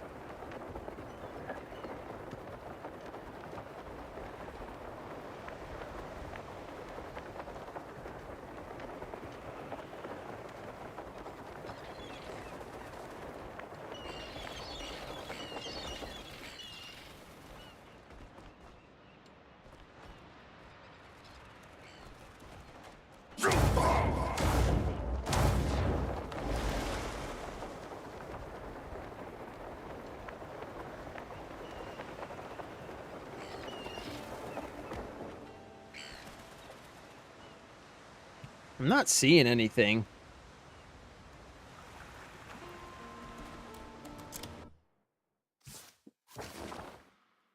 Shipwreck Shores.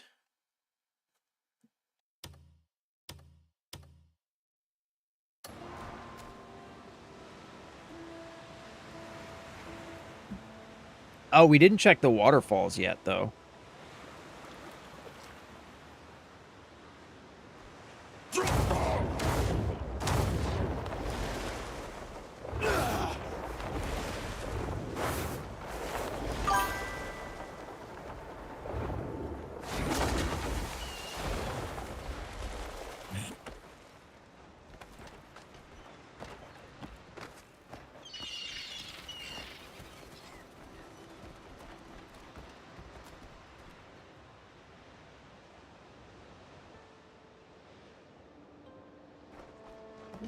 Look at this view, though.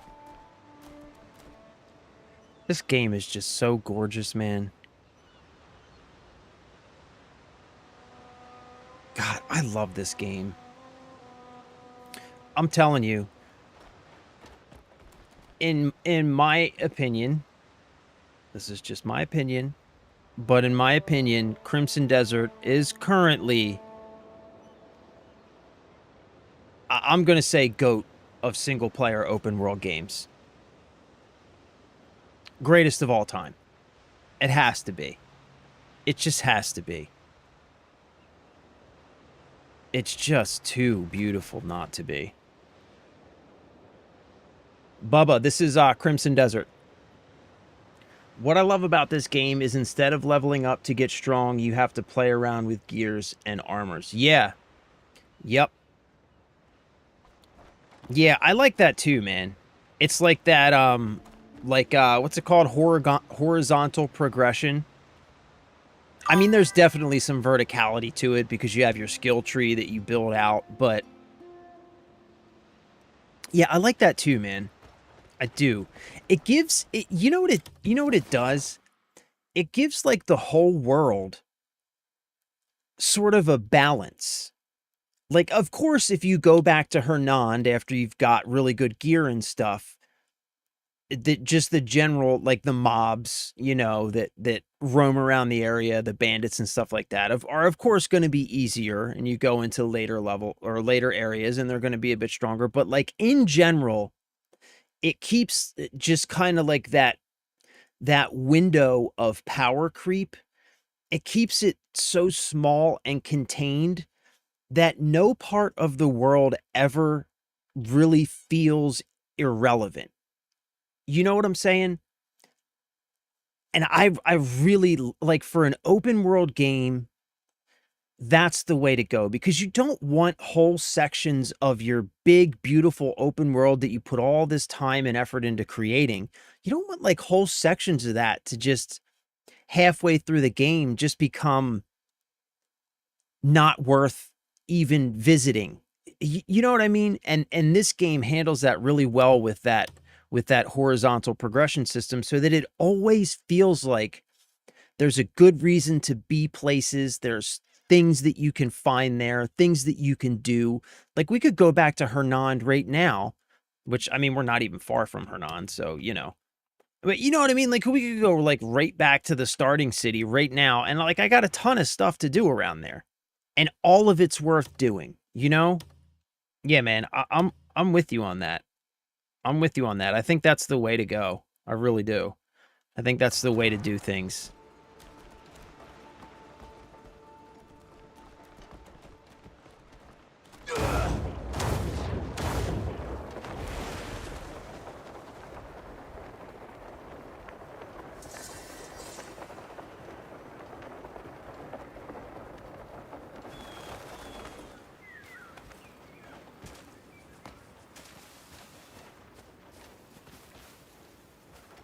I feel like there's got to be something interesting around here somewhere.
Wait, where you guys going?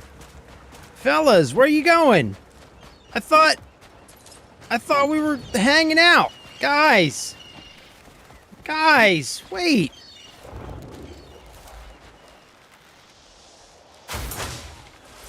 Come on, buddy. I thought we were hanging out.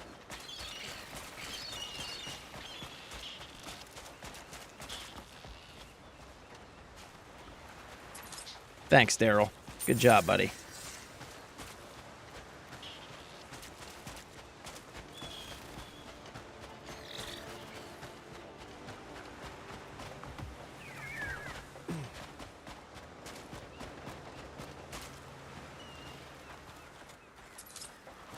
Give me that turnip, son.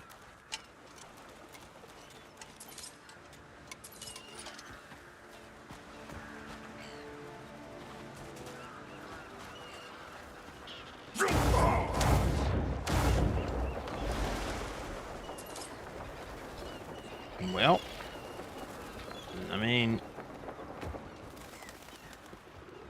I guess there ain't really shit around here.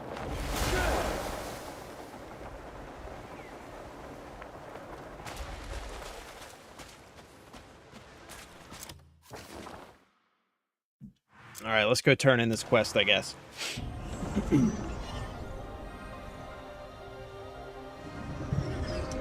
Jesse, yeah, 1000%, man. Like, I've got, bro, I've got, what, like 100 and what? I don't know. 135, 136 hours in the game. 136 hours in the game. I am on chapter 8 of the story, and I'm only on chapter 8 because, like, specifically last week we were blasting through story missions trying to get through the story. But, like, most of that time has just been wandering around the map exploring, because it's just like every corner of the map there's just something interesting tucked in, like, every little corner of the map. It's incredible. It feels like there's always something to find, always something to get into.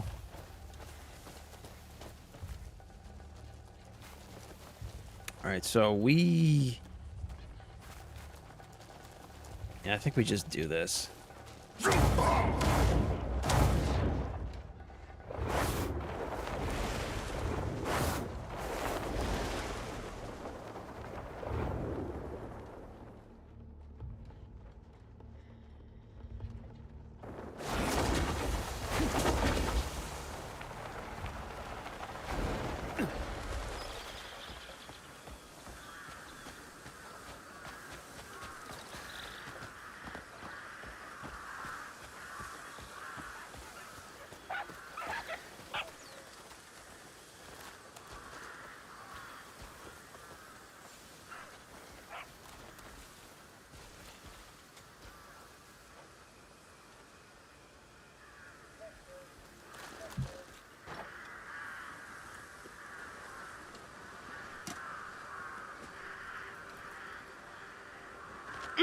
Look at that drip, son. Dude is looking fresh.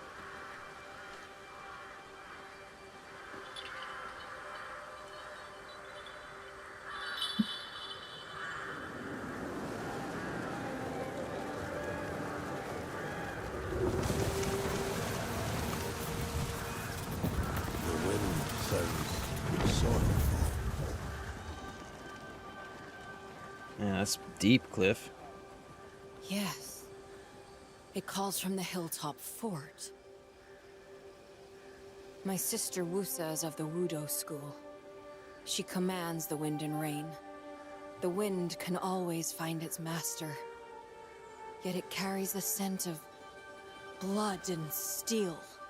I fear something terrible is happening. Please, you must help her. What up, girl?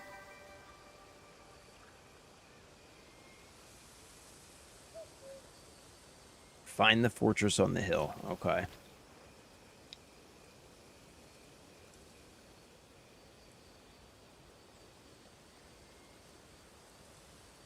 Straight hands, no weapons. You know it, son. You know how we get down. You know how we get down. There's a cool helmet nearby. Where's the helmet, bro? We'll go get it right now. What was that attack? Which one? So here, I'll show you my whole build, bro. I'll show you my whole build. I'll tell you exactly how it works. We got the same dog in the same armor. He's my go-to pet. I know, man. Daryl's my homeboy, dude. That's Daryl. That's Daryl. He's my homeboy. I love Daryl. I love Daryl. You may have helped me find a new game. Hey, Bubba, this game's amazing, brother. If you have not checked it out, it's phenomenal. If you like open world games, you won't regret it. It's amazing. It's absolutely amazing. It has, like, the biggest open world. It's incredible. It is the best way that I know how to describe this game. I'm a big Dungeons and Dragons player, the tabletop role-playing game. I'm gonna try and make this quick. And then I'm gonna show I don't give a fuck. I'm gonna show IDGAF my build real quick. So the best way I know how to describe this game is to compare it to Dungeons and Dragons, the tabletop role-playing game. If you've ever played Dungeons and Dragons, then you know that game, it has a system of rules. There's a rule book, but that system of rules exists only to give you a method by which you can determine the outcome of any action. So the whole point of Dungeons and Dragons is that you can do whatever you want And there's a system in place that allows you to just figure out what happens when you do whatever thing it is that you want to do. Anything you can think of. And then the rules help you figure out what happens next. This game feels like what I would have to say is the best digital attempt that I have seen to create that same kind of feeling in a video game. This game just has this big, huge, beautiful open world full of secrets and stories and adventures, but also full of systems. All of these different systems and tools and all these other things, right? And you can use as many or as few of those systems as you want, depending on how you want to play the game, in order to kind of craft it really feels like any experience that you want. Like Kev just commented that I'm not using a weapon. I'm using a full melee build. Like, you can just do that. Like, the combat system in this game is so deep that you can put together a full a full character build not using any weapons, just using hand-to-hand combat. Or you can use sword and shield. You can use 2 one-handed swords, a 2-handed sword, a spear, a combination. Like, that's just the combat system is so deep that you can craft like whatever style you want and be completely viable. This game just gives you the tools and cuts you loose. It gives you the tools, it gives you a world, and it just cuts you loose. It's phenomenal, man. It's really phenomenal. All right, so I don't give a fuck. Here's my build, bro. All right. So the build is based around a couple of things. One, it's based around this this specific gear that you should be able to see.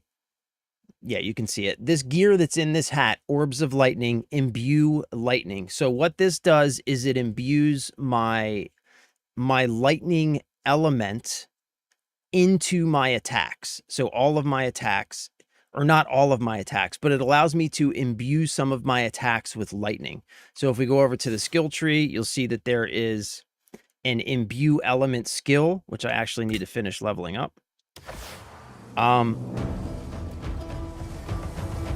So now if you look, I have 4 different skills in here that I can imbue with lightning: turning slash, charged shot, force palm, and now meteor kick. So I can imbue any of these 4 skills with lightning. In order to imbue them with lightning, you just do the skill and then press both the left and right trigger and it will imbue it with lightning. So for example, if I do turning slash, oh, I can't use weapons right here. Let me get somewhere that I can use weapons and I can show you.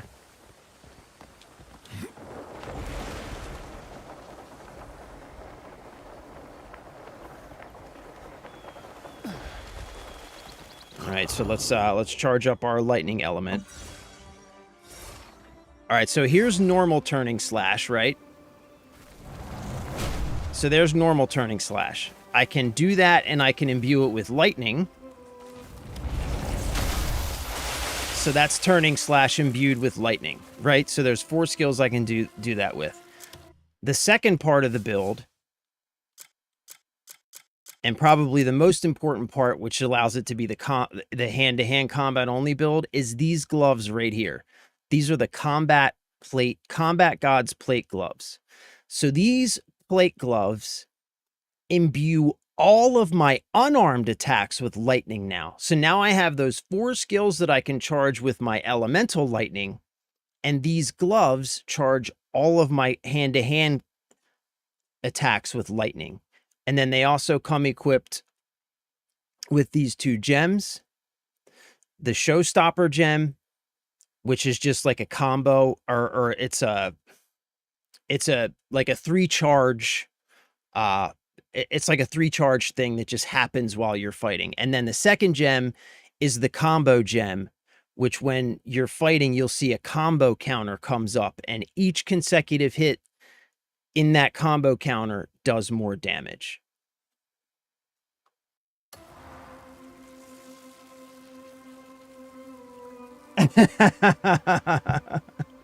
Dude looks like he could trim the hell out of a rice paddy field. Hey, man, don't be talking smack on Raiden, bro.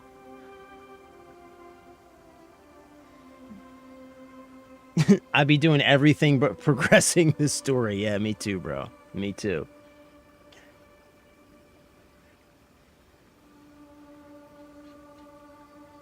The Abyss sells 0. I think it's later cuckoo recipes. Somebody else can probably tell you more about what to do with the Abyss cells, because I haven't really used them either. But I think they're for later cuckoo recipes. Like, specific recipes will use some of them.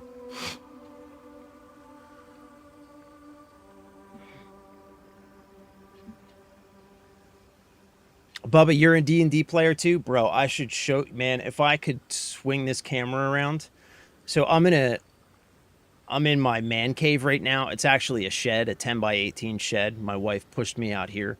But I have a custom-built gaming table that I built. It's a big wooden table, right? And the center is dropped down 6 inches and lined with felt, so I can set up all of my figures and terrain and everything in there. It's phenomenal. I have 2 entire walls just lined with like D&D and other tabletop role-playing stuff. I love D&D, bro. I love it. Abyss cells are for cuckoo crafting and crafting abyss gears, says Nick Z. Yeah, these gloves are amazing, Razor. I love these gloves. Mm-hmm. Yeah. Another thing about this game is that you have to really explore to figure things out. It doesn't hold your hand too much.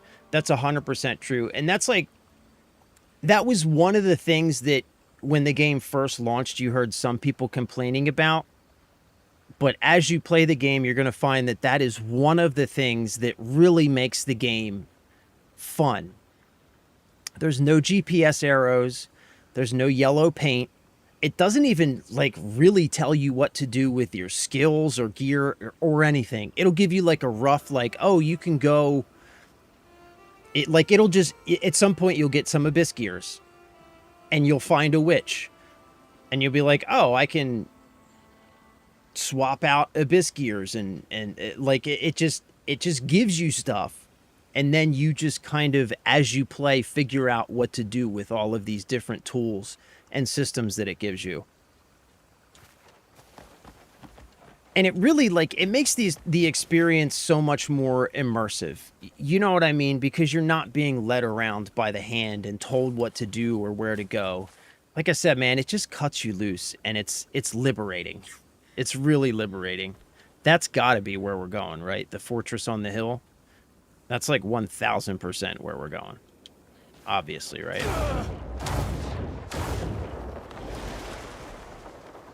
So we're going to have to like constantly fight our way through here because this whole area is hostile. So this is going to be a little bit of a pain in the ass.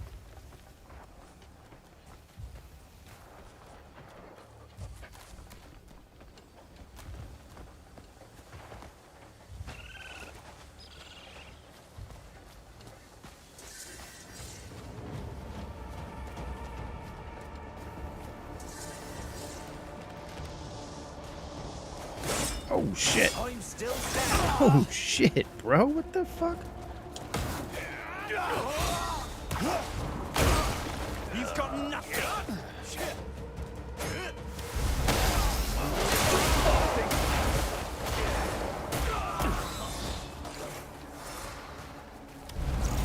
I don't lose for the likes of you.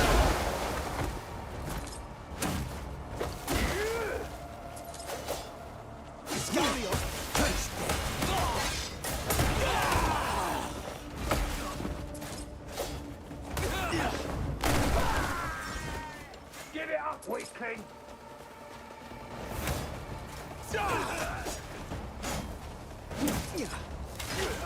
Ha! You're a sorry excuse for a fighter.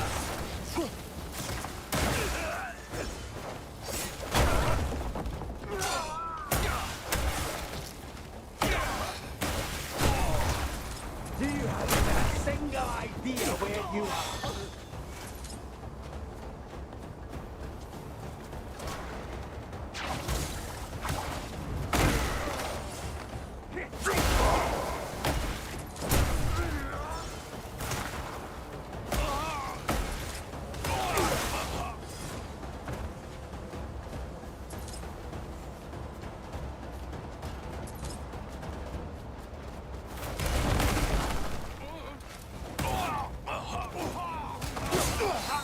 Back to your cursed homeland! Jesus, these guys are coming out of the fucking woodwork, man.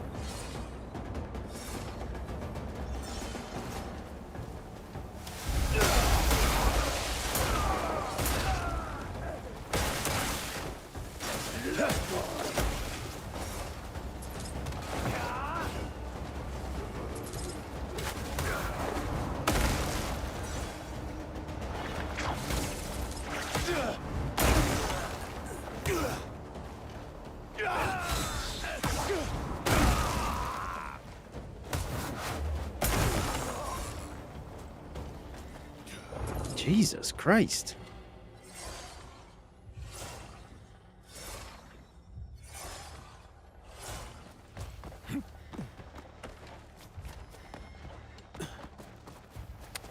Blinding Flash. Use Blinding Flash to attack shadow harpies. Oh, shit.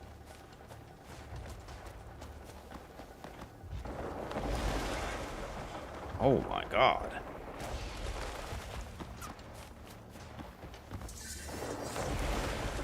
Yo, yo, this area is like super hostile.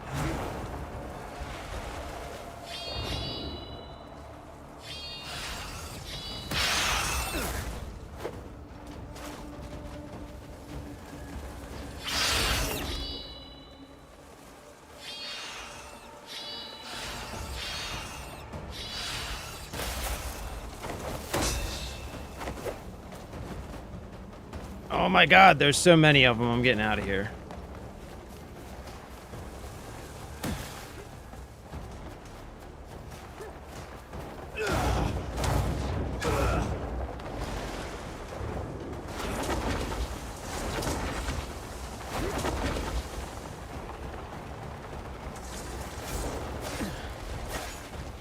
Oh my God, what the fuck?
Jesus. Yo, we gotta get the fuck out of here. Who's this guy?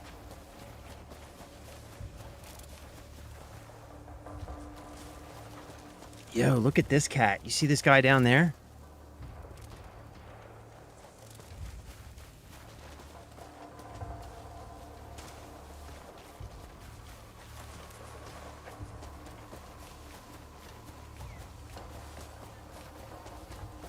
Back to your cursed homeland!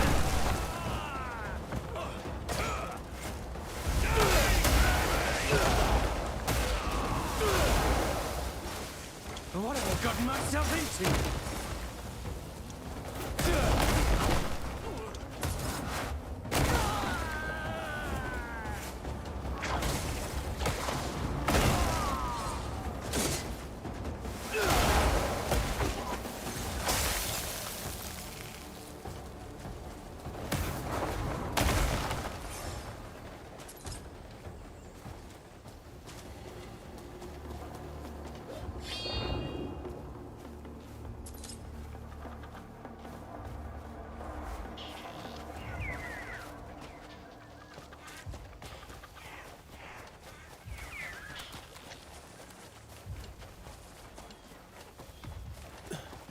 Jesus. They just keep coming.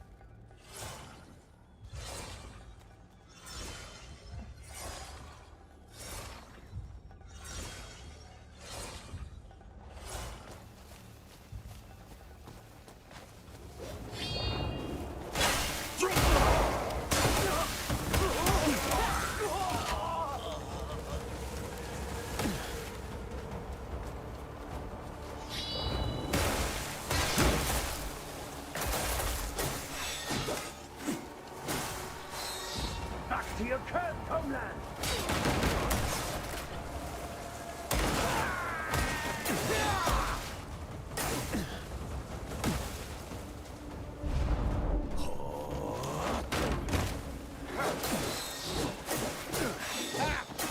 Holy shit. For a fighter.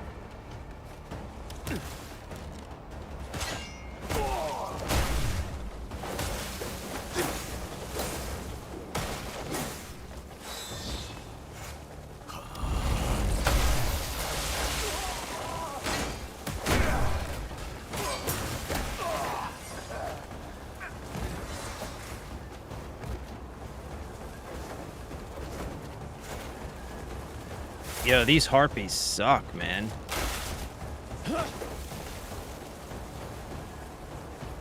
Oh my god. They are everywhere.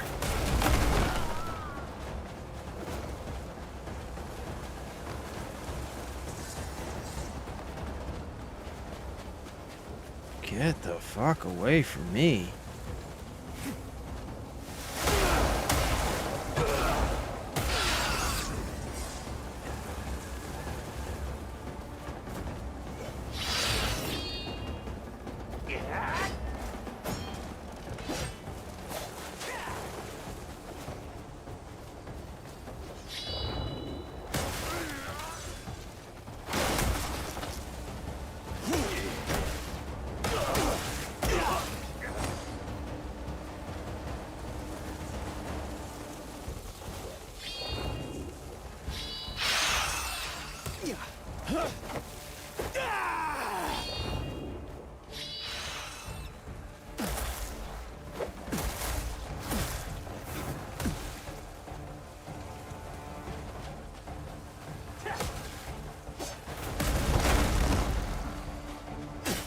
Oh my god, bro, this is fucking ridiculous. You lot aren't welcome here.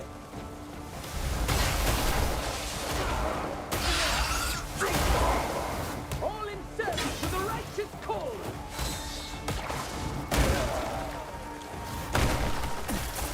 Back to your cursed homeland. Jesus Christ. Yo, we gotta get the fuck out of here, man. This is, like, ridiculous.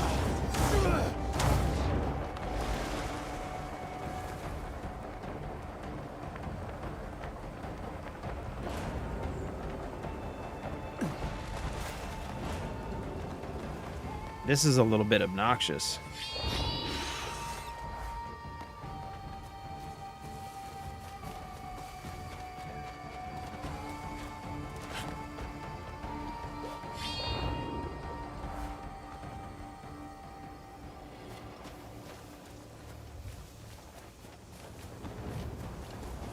Oh my god. Bro, god. Okay. I'm fucking going, dude. This is like too much, man.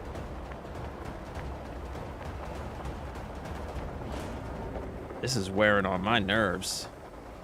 For realsies.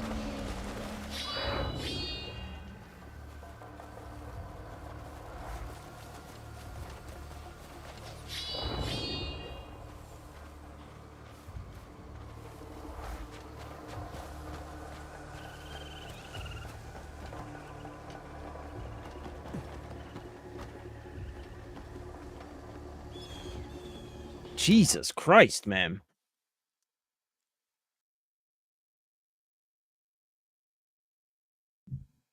Yeah, the combat in this game's like really great, Bubba. And I'm not even good at it. Like when you see people who are like really good at it, it's ridiculous. The combat in this game flows like water. Like honestly, the combat system in this game is so good that they could have like they could just rip the combat system out of this game and make a beat 'em up. They wouldn't have to change anything. It's like it's strong. Like the combat system is strong enough that you could make a whole game just on the combat system. And like I said, I'm not even good at it. I'm not even good at it.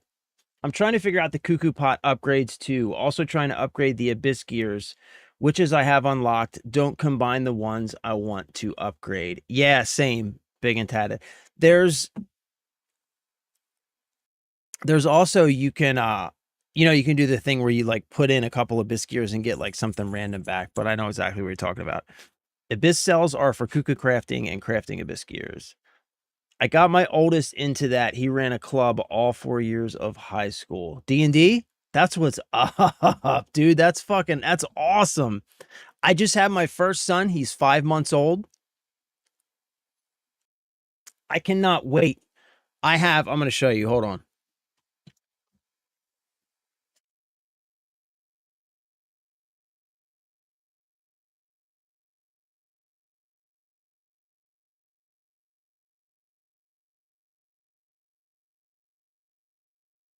So I have this. This is waiting for him. He's only 5 months old now, but I have this waiting for him. This will be the introduction.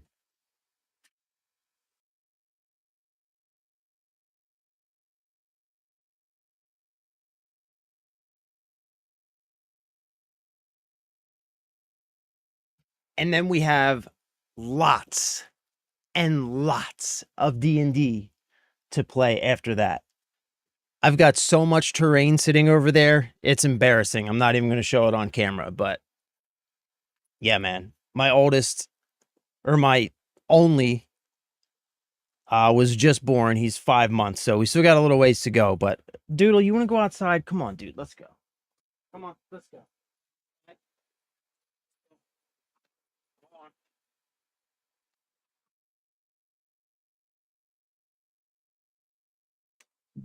Yeah, that's awesome, bro. That's awesome that he ran a club in high school. I carried around, man, I was such a nerd, man. I carried around the Advanced Dungeons and Dragons 2nd edition Player's Handbook, Dungeon Master's Guide, and an entire folder full of papers every day through high school in my book bag, along with all of my school books. Every day I carried that around.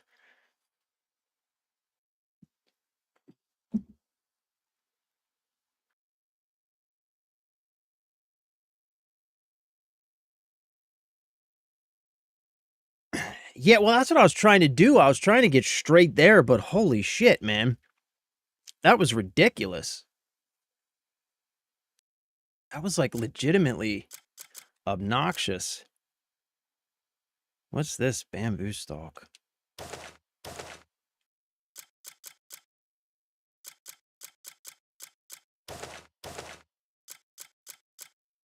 Forgot like way too much crap here too.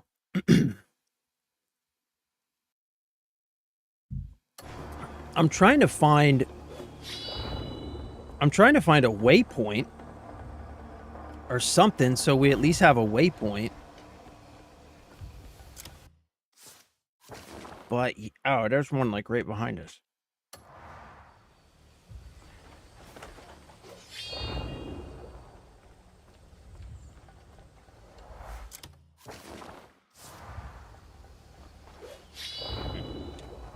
Where the hell is it?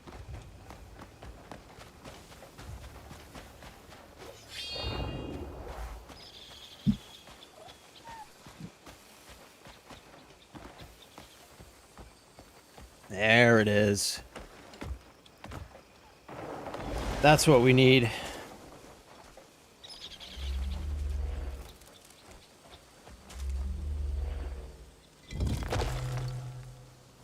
Okay. Now we have a waypoint. Oops.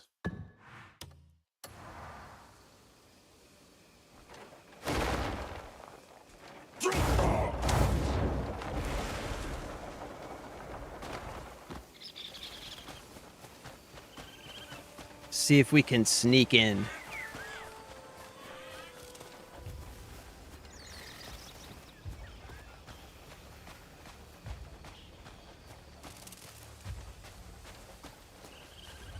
Oh yeah, we got this. We got this. We got this.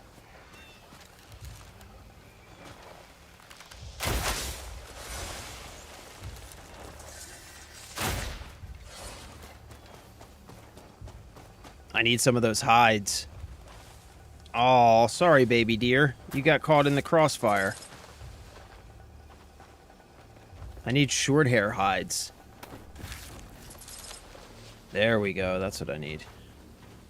Sorry, baby dear.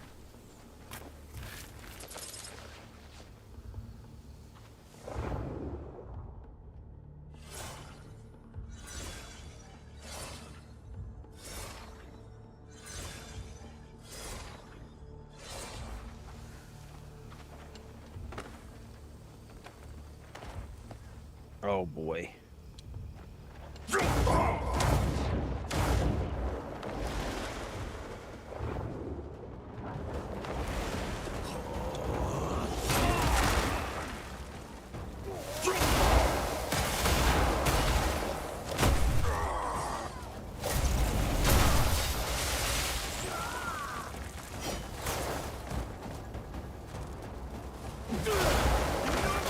Barbarians, die!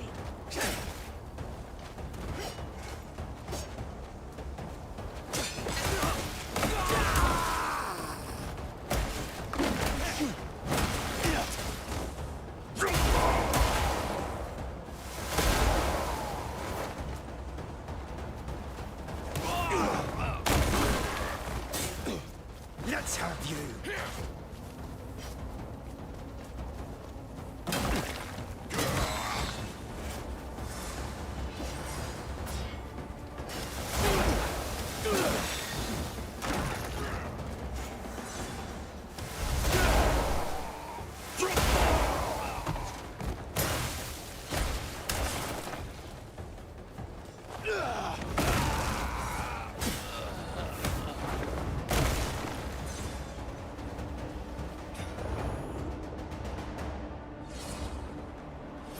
Shit balls.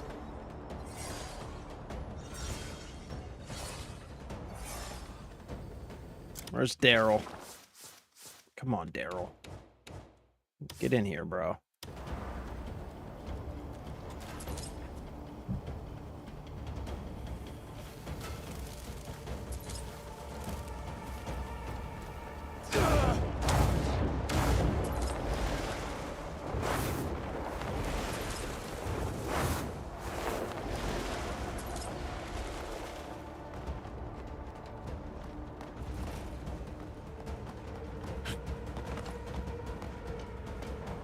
Oh, that's got to be our boy right there, right?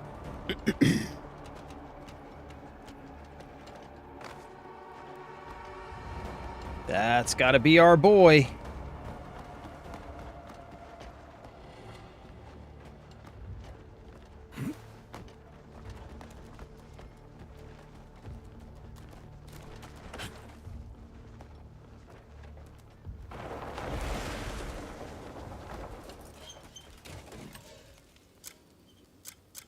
Okay.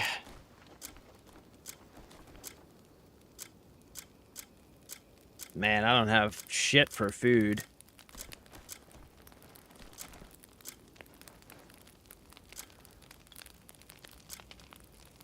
Dang. Dang. I need some better food, man. Whoops. Sorry. Sorry for burning down your castle.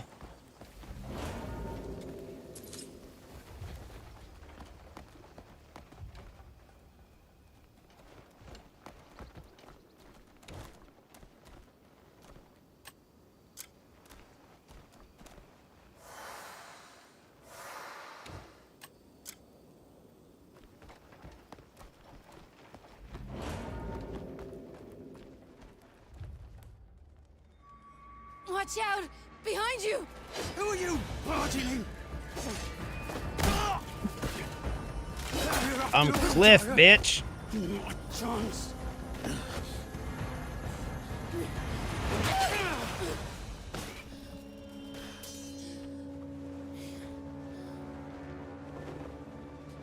Nicely done. I'm in your debt. Consider us even. Your sister sent me. That was too close. A moment later, and they'd have taken my powers. How are we gonna get out of here? Hang on now. Get down! Uh-oh. Oh, Uh-oh. the troubles I went to for this witch. How dare you ruin my work?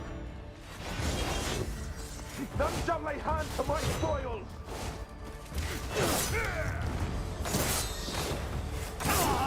Holy shit I will balls. pierce your heart in a single strike of her power.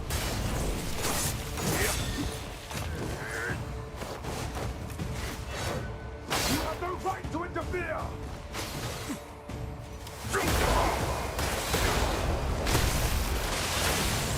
I'll take the powers of those eastern witches on your judgment.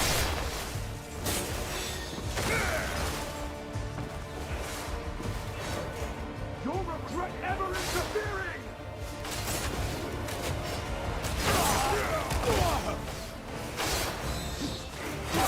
Jesus Christ, bro.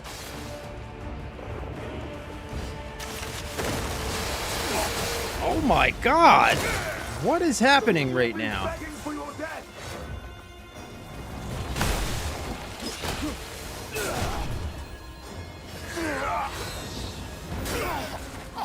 Jesus Christ, man.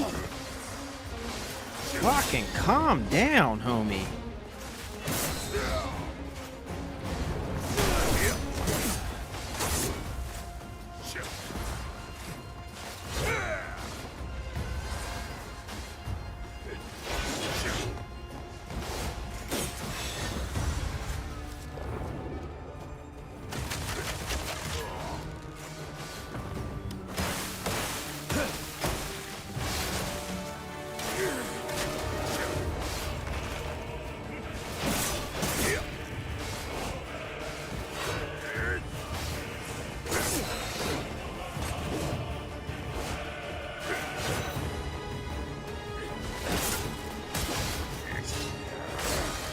Oh my God, bro. Oh my God. Calm the fuck down, dude. Are you kidding me?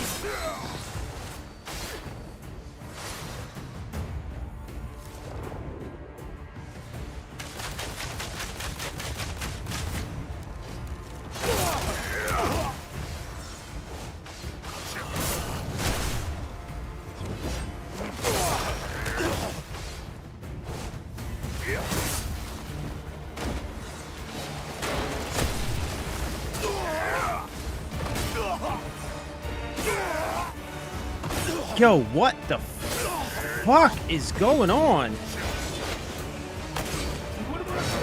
Jesus Christ, man.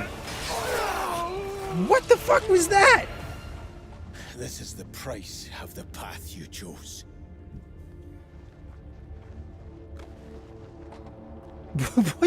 What the hell was that?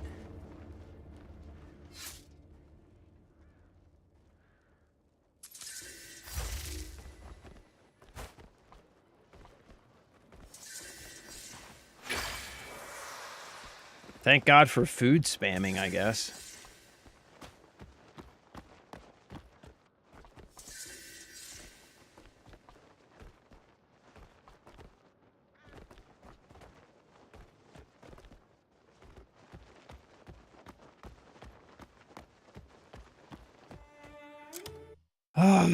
So what do we get from this guy? Golden Vanguard, two-handed weapon. Spear, critical rate, recover resources on kill. That's kind of nice. Recover resources on kill.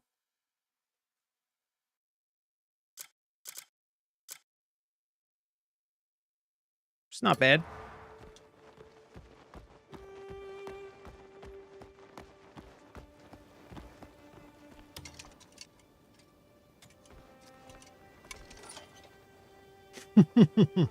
Are you all right? He honestly wasn't too I bad, have Nova. certainly He's just been kind of better. obnoxious, man. He wouldn't stop freaking zipping I around. believe that. If you hadn't acted so quickly, he'd have... You saved my life. Lupus, Thank you. what is up, my dude? The Lego game does not go live until Just a tomorrow moment. at 1 p.m., brother. My wounds are worse than I thought. Jeff, do not I'll encourage need him. to take things a bit slower. Let's get Do you to not your encourage sister, him. or at least to her voice. I am in your debt. You'll be all right. He just gives you really What strong need can hugs. target you? My Nova, sister good and morning, I, by the way. Thank you we for happen to stopping have by. some rare and curious powers. What side quest is this? Sebastian, this is, yeah, that's a great I'm question. certain my sister is waiting for me. This is I'm certain my sister is waiting for me. escort Wusa to the witch safely to her destination. Yeah, this is, Where the Wind Guides You. It's part of the Chapter 8. It's part of the Chapter 8 story quests.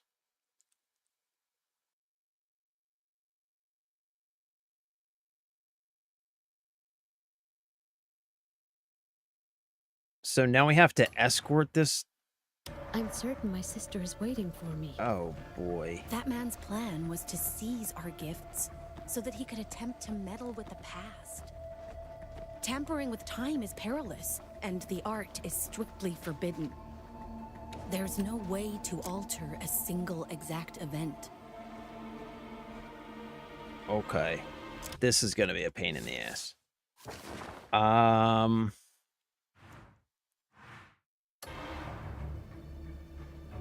And attempting so could put many in grave All right, come on, danger. horsey. We always tread lightly.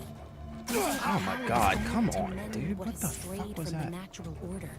Come on, lady. And when we do, we often call on our little friends for help. Come on, lady. Jump on.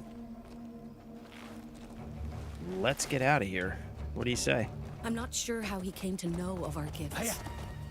But if he had bent such dangerous magic to his will, what could have happened is too terrible for me to dwell on. You have my deepest thanks. Yeah. Let's ride, lady.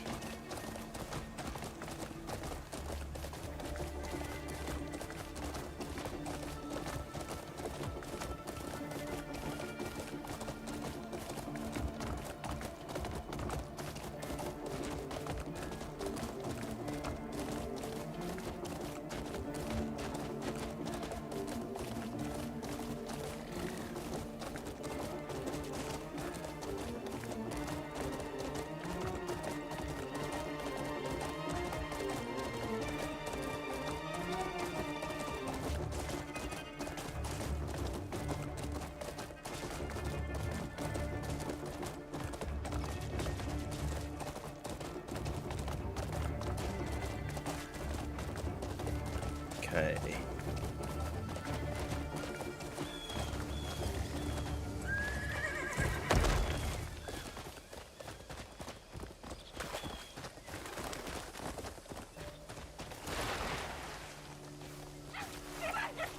Yeah, boy.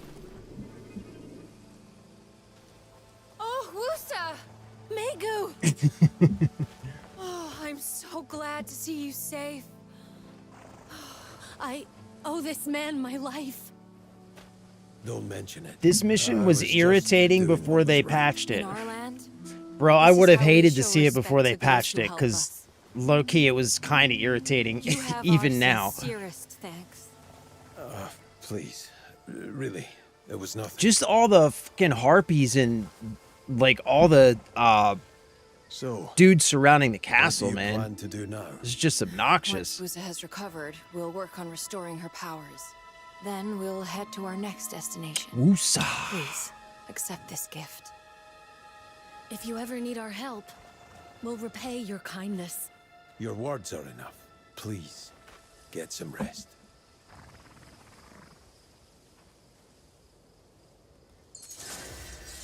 Radiant necklace. Select Radiant necklace from the special equipment slot, then press left and right trigger to use it. It grants you the power to clear the skies. Oh, that's nice.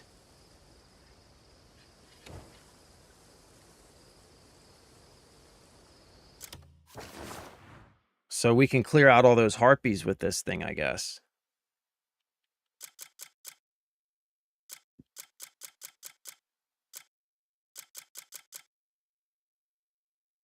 Where is it?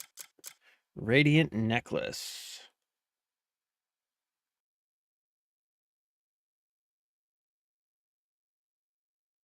All right.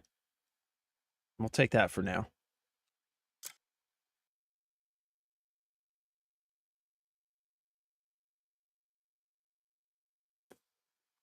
All right, sweet.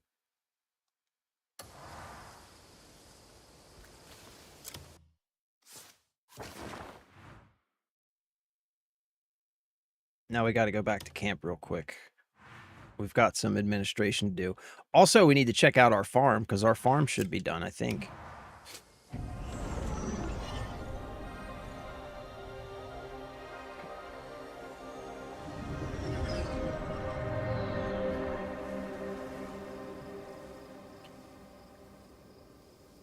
Yeah, Nova, if you're chapter 9, you definitely did this already.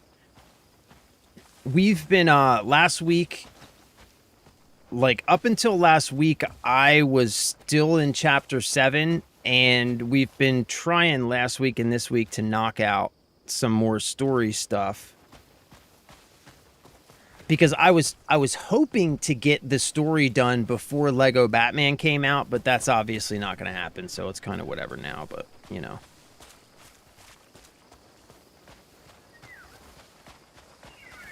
Yeah, this is new. Is this our farm under construction here? This is definitely new.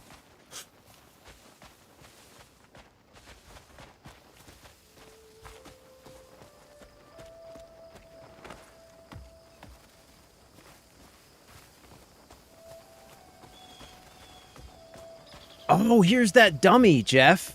I got the dummy now. Oh, nice.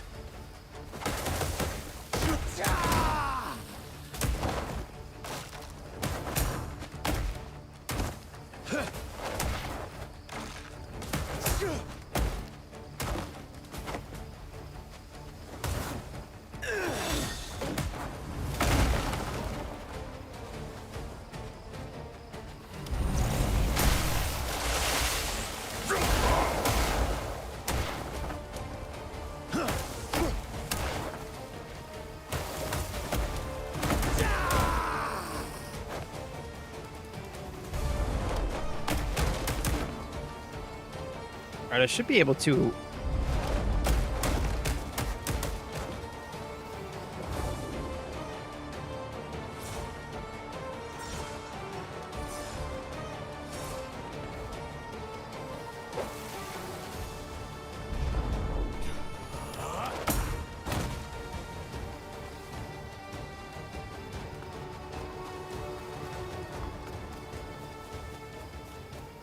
Well, that's useful. Yeah, that's definitely new. Because remember, we didn't have that last week. Remember you were talking about that dummy last week, Jeff?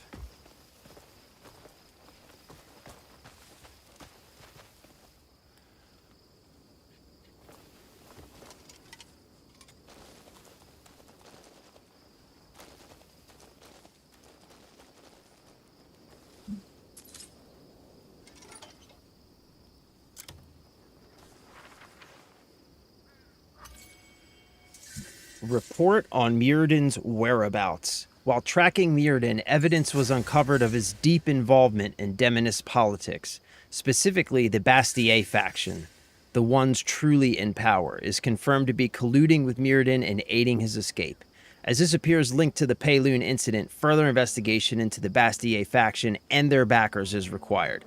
Special notes. Countess Azarian, a key political figure, has withdrawn from public activities and remains secluded in her manor for an extended period. She's believed to hold crucial information regarding the connection between Mirrodin and the Bastille faction. Western Demonist falls under Countess Azarian's influence and has been deemed safe as it is beyond the reach of Bastille surveillance. To avoid unnecessary conflict, a covert entry via Rustleaf Farm is recommended. Copy that.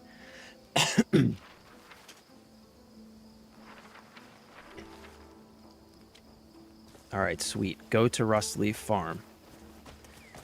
First, we got to do some administrative stuff, though.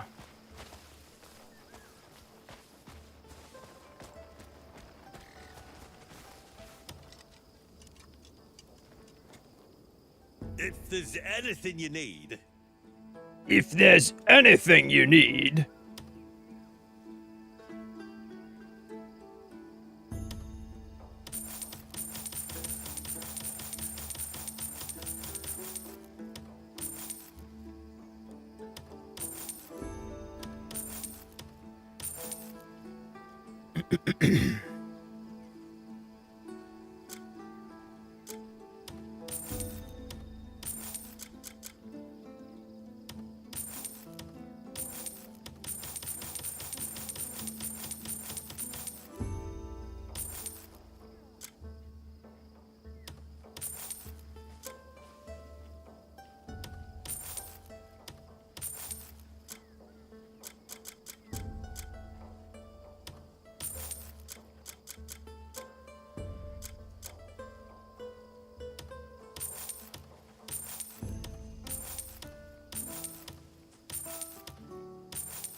Okay.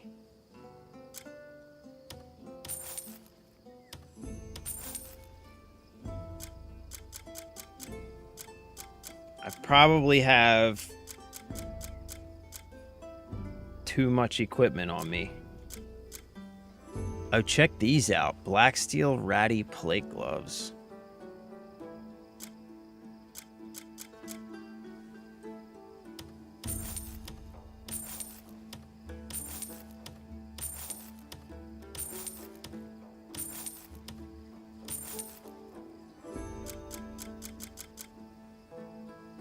Ooh, what's this? Arrow Rain. When did I get this? Finisher. What?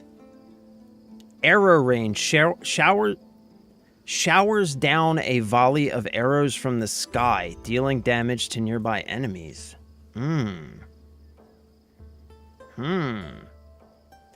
That's interesting.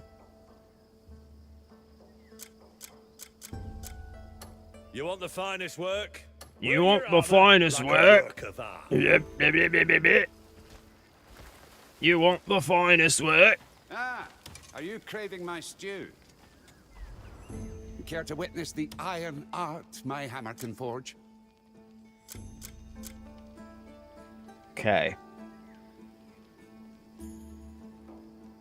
So I think the plate gloves are going to be the first item that I refine past level 4. Yeah? Yeah. Yeah. Should we do it? What's up, Ginger? Hoggle! Oh my god. Bro, let me tell you. The crush that I had on Jennifer Connelly. Oh my god. Still have on Jennifer Connelly because she still looks amazing. She's got to be like in her 50s now. Still looks phenomenal.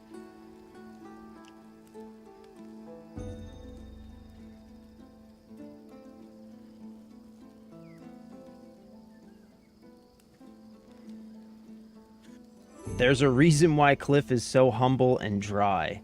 Drop the main story lore. Yeah, great question. So, what is the main story lore? So we died, right?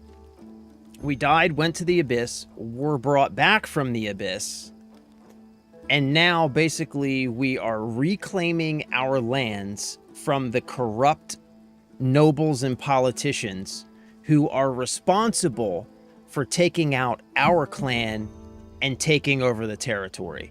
And then there's a whole bunch of other shit going on too. Like there's this dragon god that we met. There's witches and sanctums. And it's just like the main story is just such a small sliver of what is actually happening in this game. It's crazy. Just stopped on chapter 9 and not moving for a while. Yeah, I'm thinking we might just do some exploring too.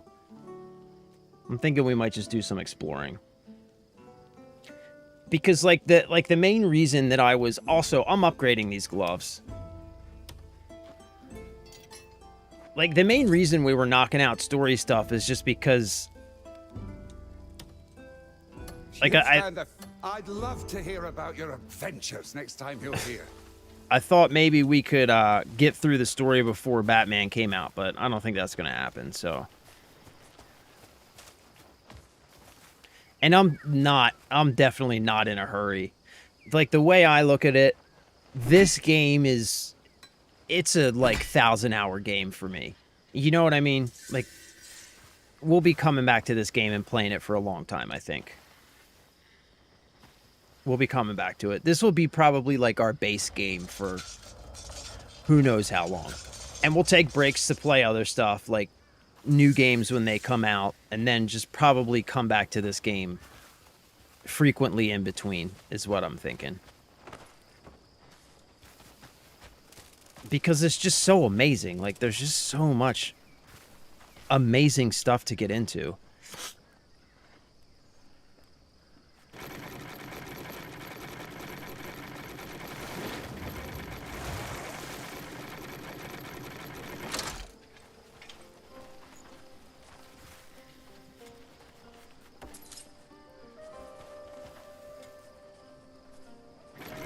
I like to grab a cup of water every time I come back to camp.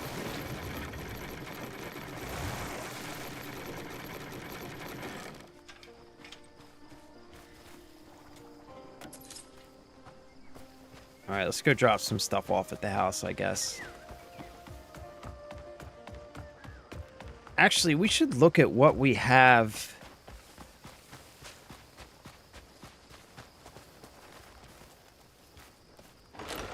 What we have left, or what we have to do to progress the camp.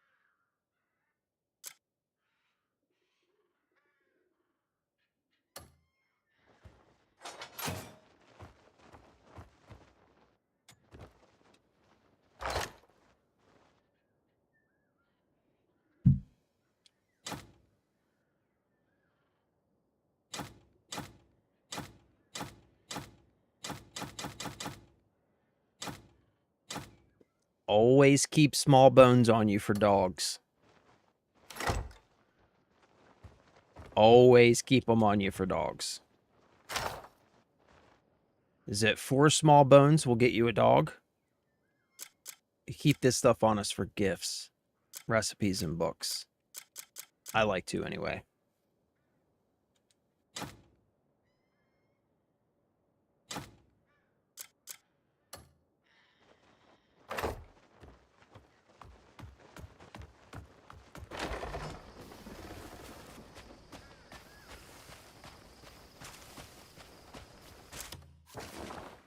All right, let's take a look.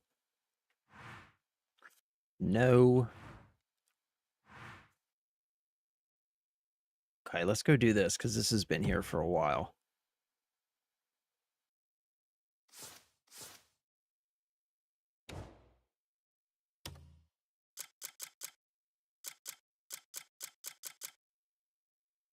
Find the outlaw in St. Halsius' House of Healing. I guess we could do this. We've had this for a while too, so maybe we'll do that.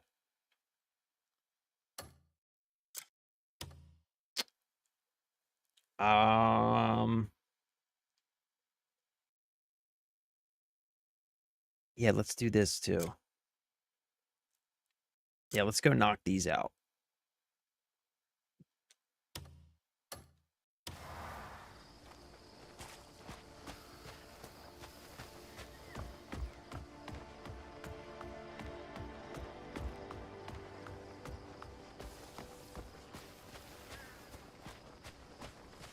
Didn't think you had that in you. Yeah, watch it coming through.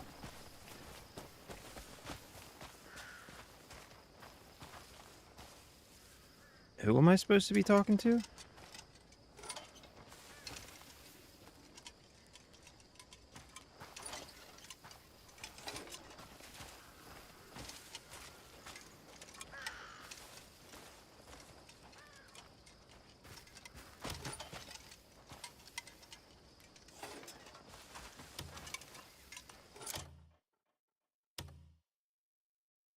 Camus is looking at the barren land. Something seems to be on his mind.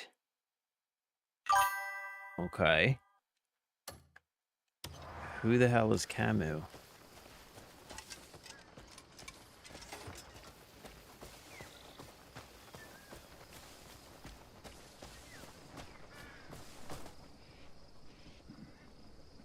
What the fuck?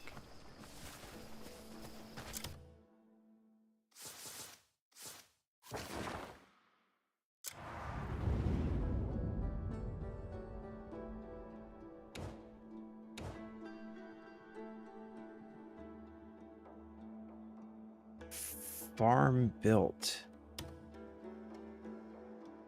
What? Oh, okay. I get it. I get it. All right. I got it.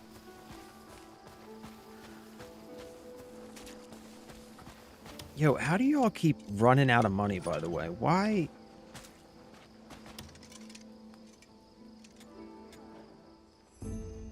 You could fatten the camp's funds through a bit of trading. Like, once you have another hold load on, of man. trade goods, bring them right to me. Dealing. Looking for someone with.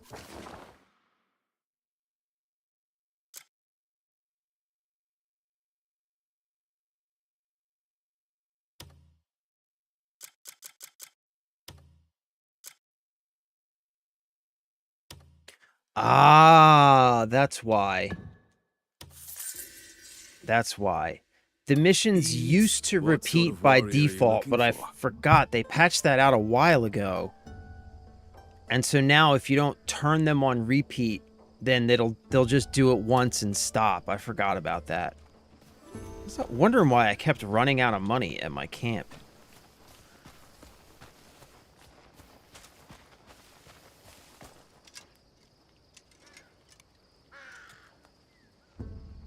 Why carry all those trade goods on you? Just leave them with me.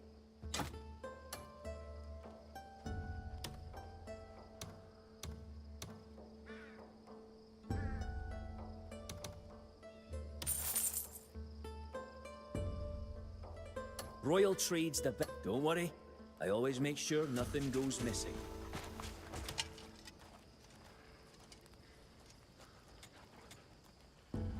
Looking for someone to join your journey? Yeah. Here we go. This is what we need to do.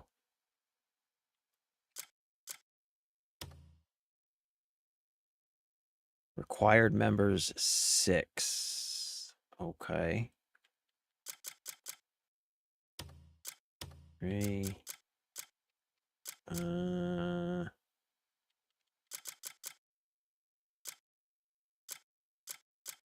And a 4.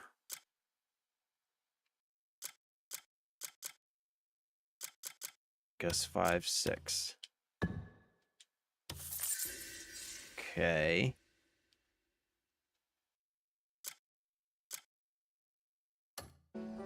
Looking for someone with...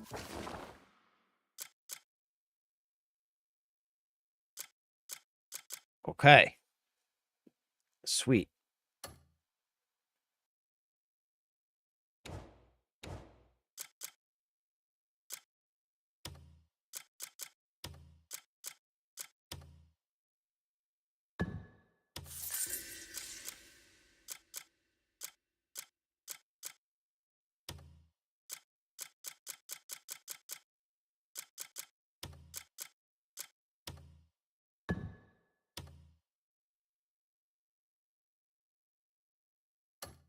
Damn. Speed. I'll see that everyone's well looked after.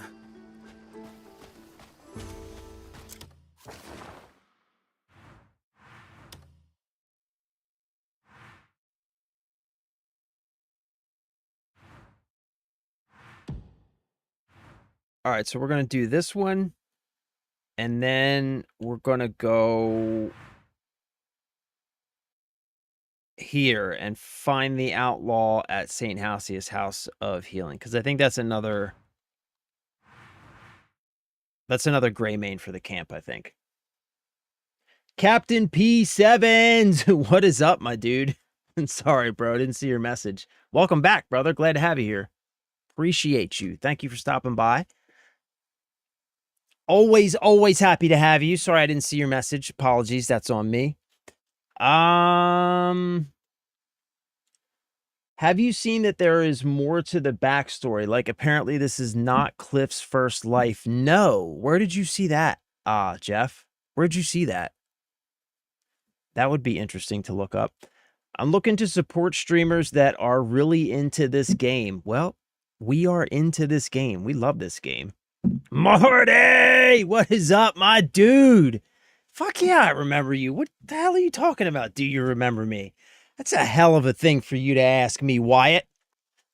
That's a hell of a thing for you to say to me, Wyatt. Of course I remember you, Marty. How you been, bro? Haven't seen you in a while. I hope you're doing well. Welcome back, brother. Glad to have you here.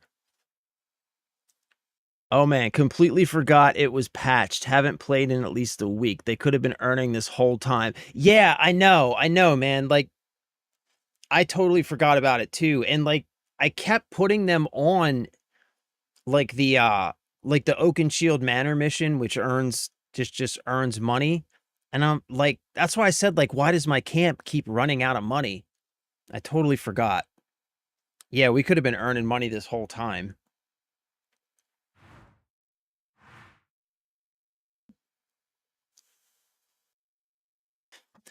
All right, here's the plan. Here's the plan. We're going to knock out some side quests. All right, so we're going to hit this one. Because we just got to go talk to somebody, right? Then we're going to go hit this one. Because I think this is going to get us another camp member. Then I still fucking... I love these paths we got here where we just like flew in for one specific thing, like this one. This is phenomenal. All right. Yeah, so plan. Gonna hit this guy. Gonna hit St. Halcyon's. Before we hit St. Halcyon's, I think we're gonna have to go here and pick up a hall pass so we can get in. And then what's this? Yeah, let's go talk to this guy, the missing family seal. A letter and a piece of clue have been left for Marquis Circus. Follow the lead written within to find the next location. Yeah, then we'll go do that. Ooh. We could do some we could do more sanctums too.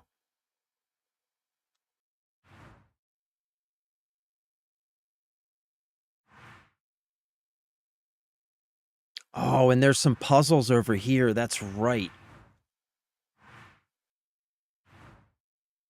Yeah, we got a lot of stuff to do. All right.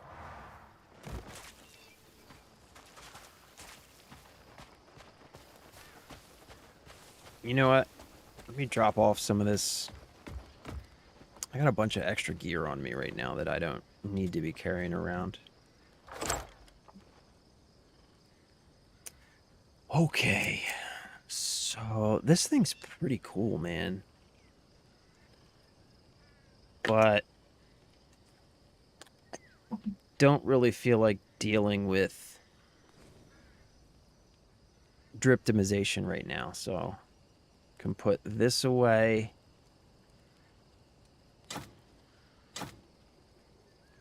This thing's cool too. This thing's pretty cool looking. Actually, let's see what this thing looks like. Let's check this thing out. So this is what we just got off of Homeboy.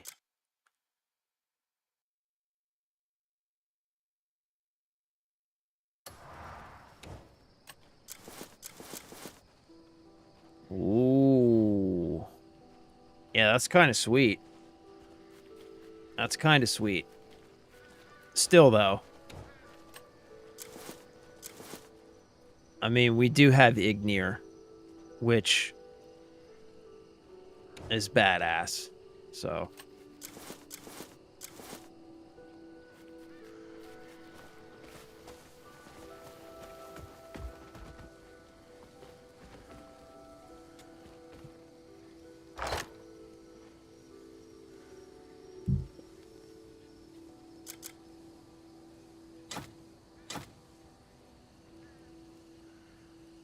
Right?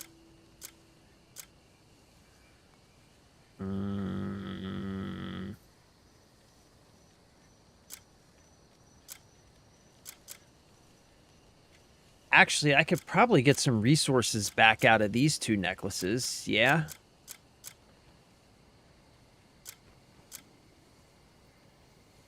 Yeah. Yeah.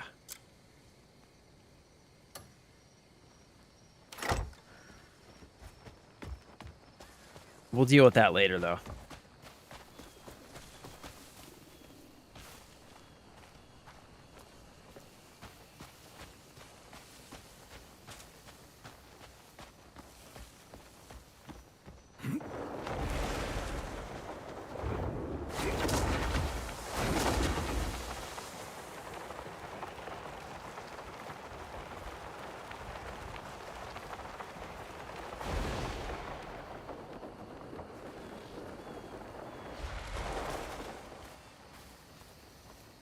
Sup, fellas?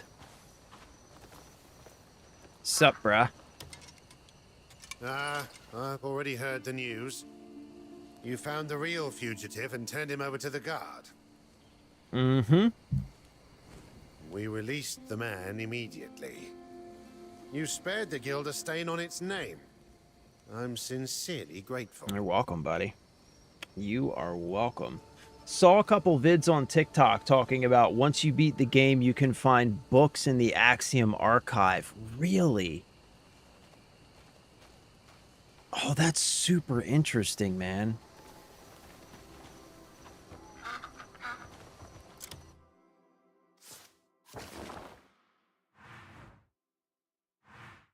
So Cliff's like an immortal soul.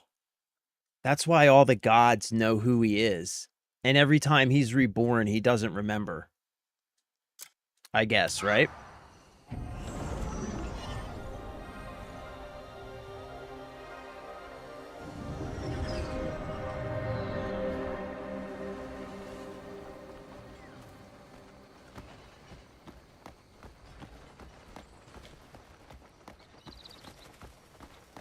All right, we've got it. We have to get a hall pass so we can go into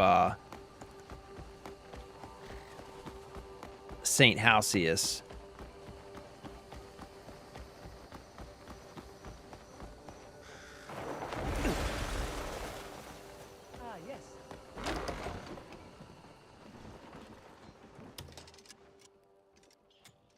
Solomon's great. Are you seeking the will of Solomon?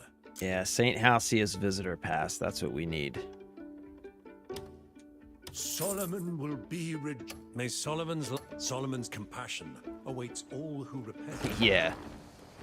Solomon's compassion. You mean 10 silver. That's what you really mean. Compassion, my ass. If you had compassion, you would have given it to me, buddy. Just saying. What's this? Find the woman from the desperate memory. Okay, let's do this.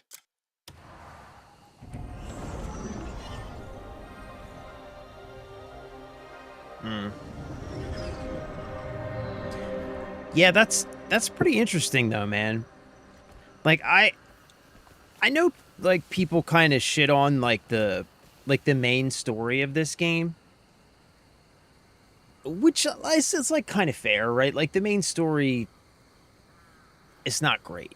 You know what I mean? But the overarching lore of the world and all the different stuff going on in the world and like the gods and the dragons and like all the different estates that all have their own lore and the kingdoms and like the ancient like all the ruins that have actual lore and stuff to them. Like the overarching world building in this game is phenomenal. The main story is, you know, it's meh. It's whatever. But like that's why I say like I feel like when people talk shit on the main story, like, I kind of feel like they're missing the point. Because to me, it feels like the main story just wasn't ever really the focus. They were trying to build a world.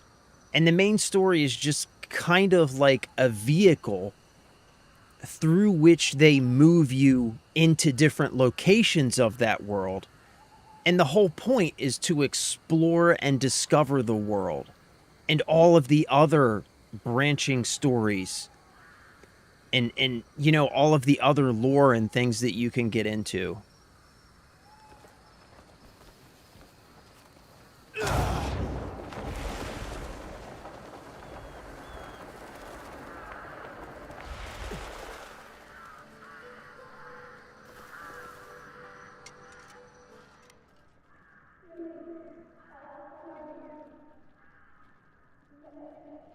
Yo, can I rob this lady in a memory?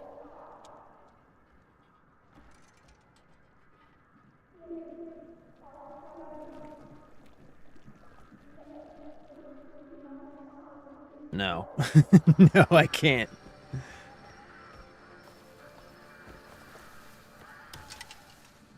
You're the one who saved my son, aren't you? Jan Hacker. What is up? Welcome. Cruel injustice. How are you? Hope you're having a great day. Thanks to Thank you, you for my stopping son by. has returned Glad to home have you. safely. Love you. Appreciate you. I can't Thank you for truly being put here. my gratitude into words, but I'm deeply thankful. I'm deeply thankful. Okay.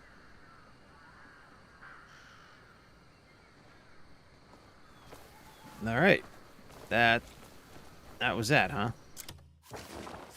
What the hell was that all about?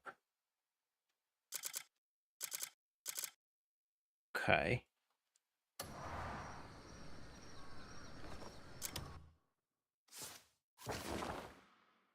All right.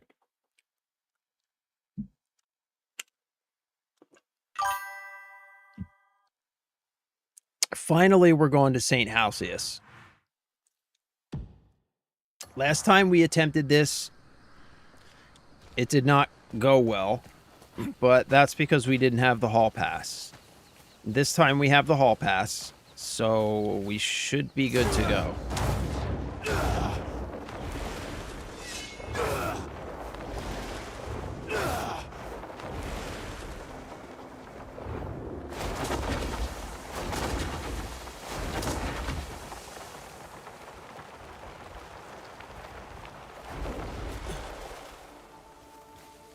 Okay.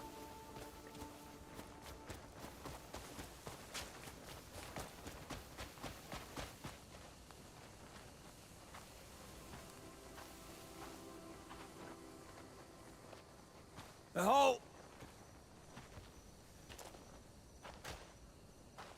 Haven't seen you before. So? I was dispatched just recently. Shouldn't be a problem. Damn right it shouldn't. You can go in. I'm Cliff. I would Don't be frightened by them. suggest you do not mess with me. Kind of a big deal. Thanks for the advice. Kind of a big deal. Do you not see my gloves? Surge's poster. Who's Surge?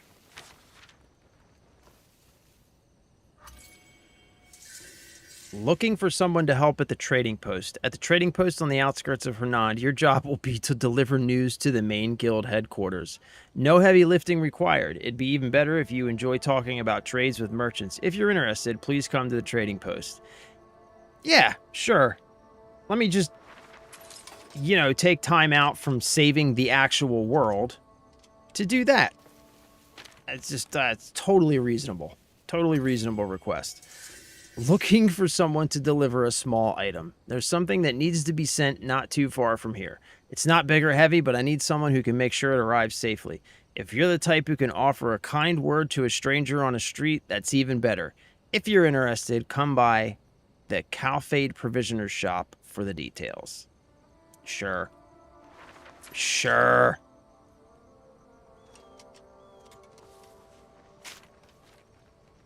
I just like, I love how, like, in this game, I'm literally like 1 minute, I'm like fighting some demigod up in the sky world. And then the next minute, I'm delivering shoes to some lady in like a random hut somewhere. Like, what?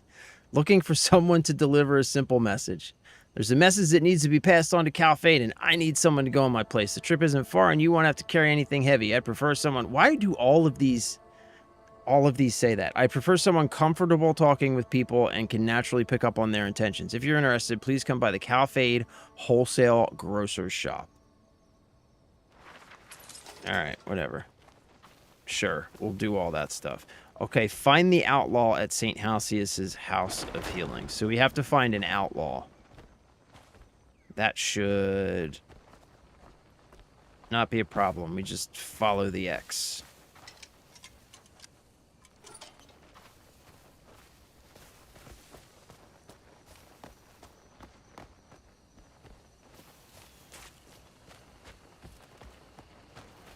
You'll need good timber to build a sturdy house. You'll need good timber to build a sturdy house. Just charges head first like a battering ram. No finesse whatsoever.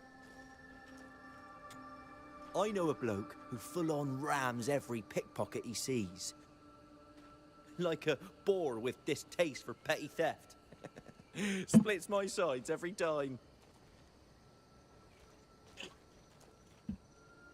Cool story, bro. Can I get past you and go into this door, or... Yeah. Sure thing.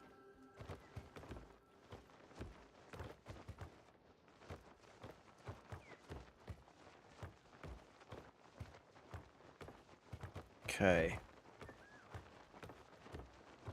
We're looking for the outlaw. Is this him? No?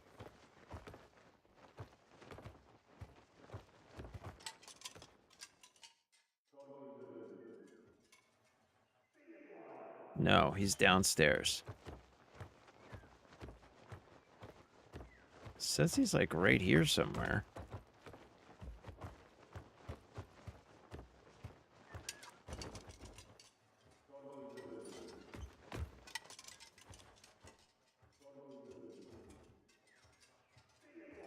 There's a memory somewhere. He's an absolute fucking animal. There we go.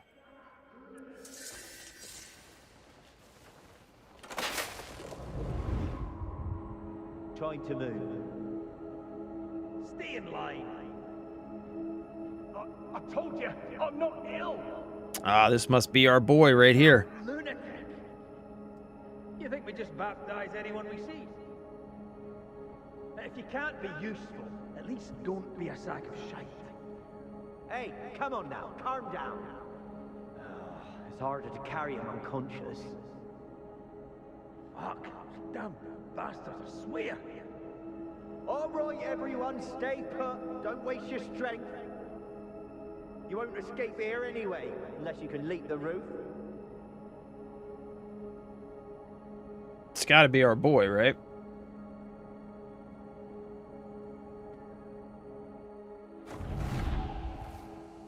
It's got to be who we're looking for. Oh, he's going to be on the roof, right? They just said the roof.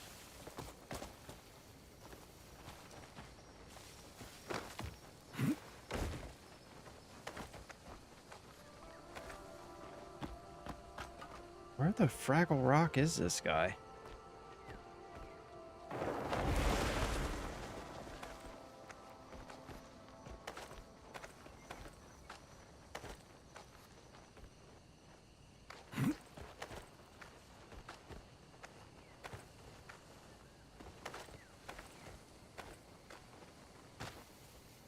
Find the suspicious person.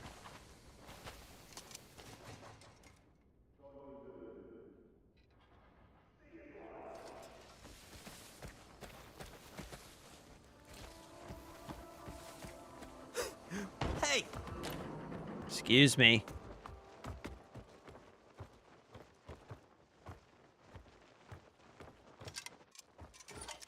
What?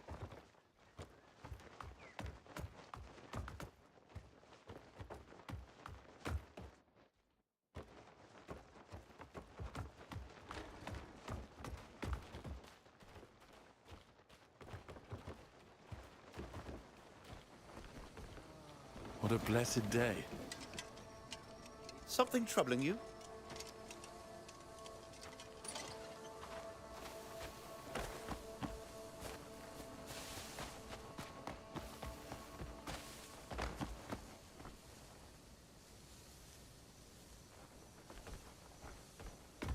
Hey?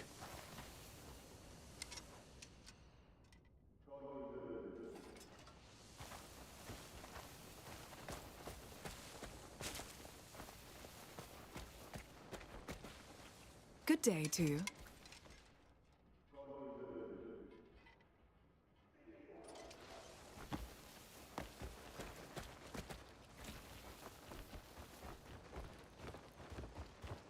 What?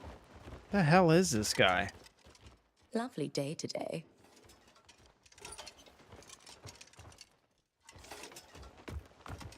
Well met, friend. Greetings. The fuck, man? All right, mate. All right, mate. Do you have a moment?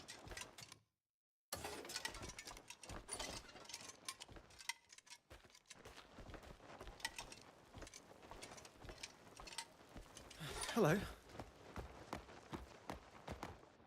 Yeah, what do you want? All right, come on, man.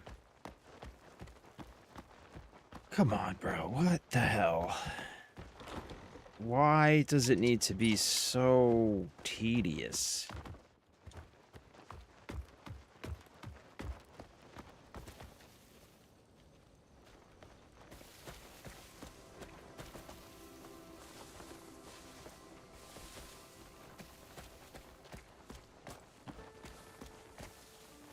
Like it says dude is right here. What kind of a man fights like a fucking boar?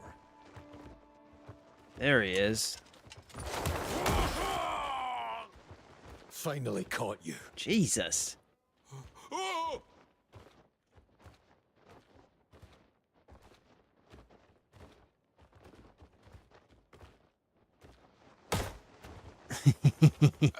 I'm really a priest from the Reventine Monastery. Uh-huh.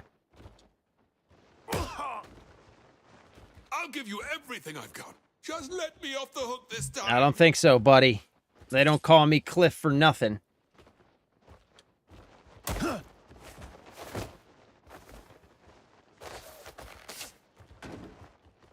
Did you see me stealing? Got any Bozak. proof? All right, we got him. We've got another lunatic here. We've got another lunatic here.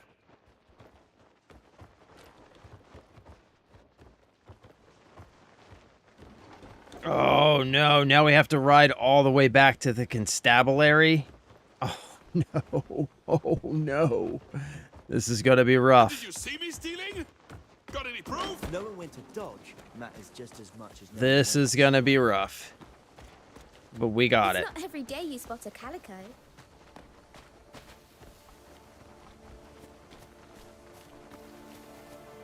Well met, citizen. Oh, boy. An innocent orc is being taken away. Yeah. Innocent my ass, buddy. Maybe you're the thief, and you're just placing the blame on me. Come on, horsey.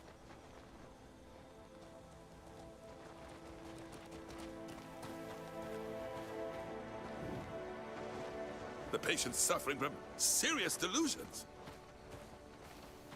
I'm an overseer. What reason do you have to apprehend me? Did you see me stealing? Got any proof?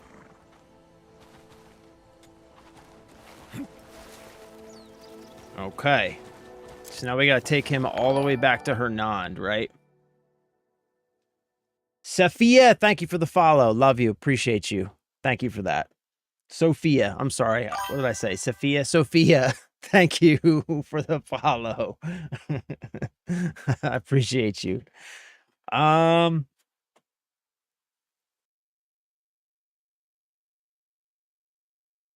Okay. Can you watch the memory again? Yeah, you can, Bubba. Yeah. I'll show you in just a second. Actually, I can show you now. So the way that you watch memories again, you can do this with any memory. You find this hat right here, the vision, and then you see this pops up. You just click use, and it'll give you a list of all the memories that you found, and then you just pick the one that you want to watch again, and you can watch it. And if you're standing in the place where the memory occurred, it'll pop that memory up to the top as the first like option for which memory to watch. I'm well, Sophia. How are you? You must be properly mad. You need to be treated. All right, so we gotta find our way back to Hernand. Okay. So we just follow this road like straightish, right? Yeah. Yeah, we just follow this road basically straight. So we should be good to go. Run. Another thing, Bubba, about this game. Did you see me stealing? Got any? So there are certain missions that are like bounty hunter missions where you have to go find different people with a bounty. Like you can pick up bounty letters off of notification boards. This guy happens to be a specific bounty mission, so this guy's a little bit different. But the other like normal bounty missions, they'll just give you like a general location where that person is usually at, and you just have to go kind of look for them and find them. But when you have bounty missions, like I'll show you, I think I got a few of them active right now. Yeah, so all these different bounty notices. So when you find one, no matter where you find them, you have to throw them on your horse, either dead or alive. Usually the bounty will pay more money if they're alive than if they're not. But either dead or alive, you have to throw them onto your horse, and then you have to ride all the way back to the jail to turn them in. It's kind of cool, but it's also like kind of a pain in the ass, you know what I mean?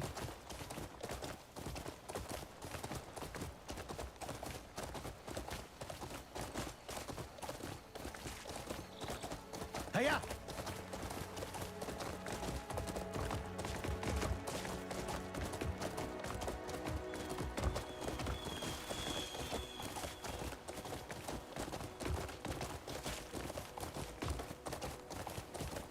I'm an overseer.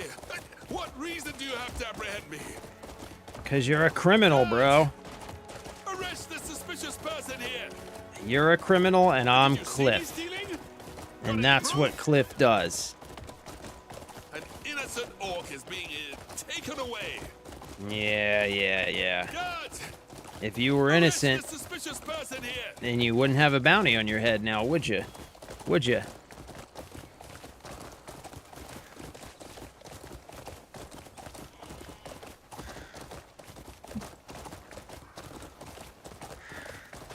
That's a fine beast you ride. Oh, Dare to test it against no, mine. I'm not racing that guy. I'm good, bro.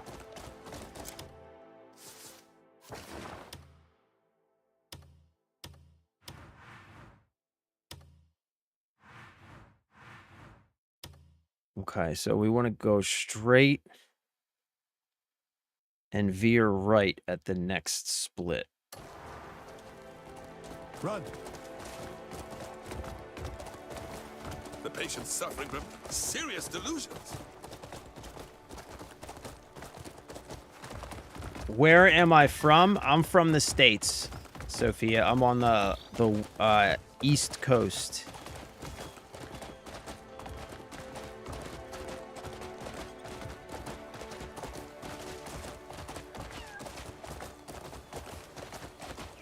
You must be properly mad. You need to be treated. You need to be treated. Your face needs to be treated, bro.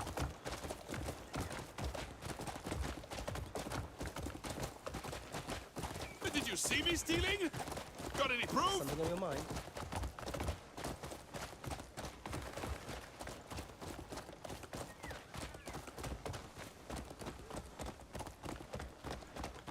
To the jail cell with you, Patient's buddy. Suffering from serious delusions. To the jail cell with you. You must be properly mad. You need to be treated. Yeah. Ah, yes. A newcomer. There's something on your mind? Financial consultant. What do you want, bro? What do you want? Oh, that's right. I forgot. I deposited gold in the bank like 3 weeks ago. We should go check that. Have a good day. The hell was that? The hell was that? We've got another lunatic here.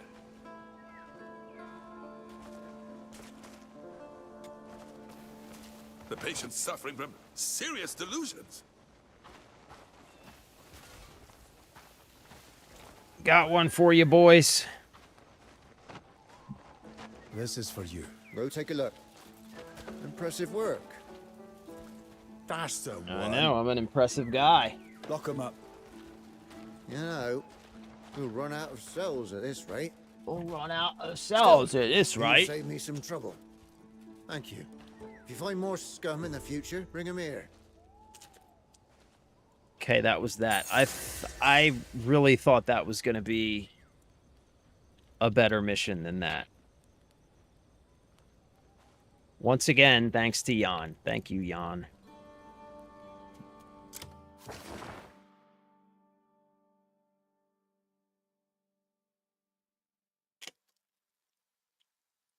Hmm.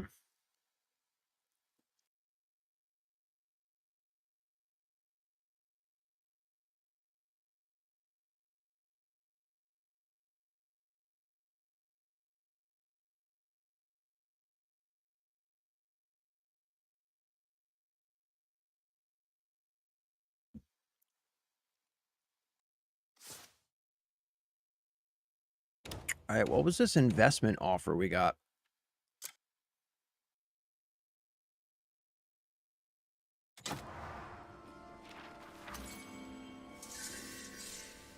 Market volatility is ruthless, and a heavy silver pouch will only slow you down. Can you truly be certain the coins passing through your hands will hold their value tomorrow? A true magnate knows how to read the hidden flow of value. Seize the premier exchange opportunity offered at the bank. Investment offer. If you bring us 500 silver, we'll exchange it for 1 gold bar. Register a strong box to save space and increase the value of your coins. All right. So let's go to the bank, because like 3 weeks ago, I totally forgot about this. I invested a single gold bar at the bank like 3 weeks ago.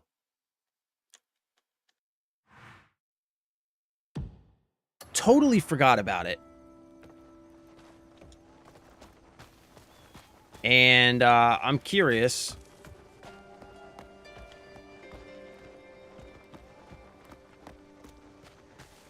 as to whether or not there's anything left of it, like, at all. Let's see what the bank did with my money.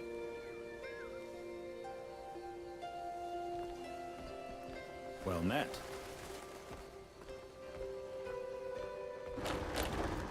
You can totally save scum this bank system, by the way.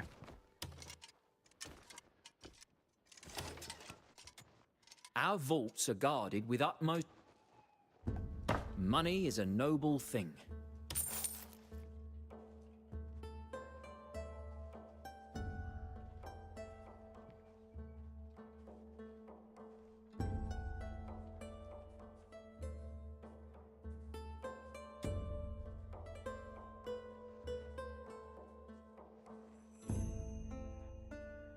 All right, so we made 162.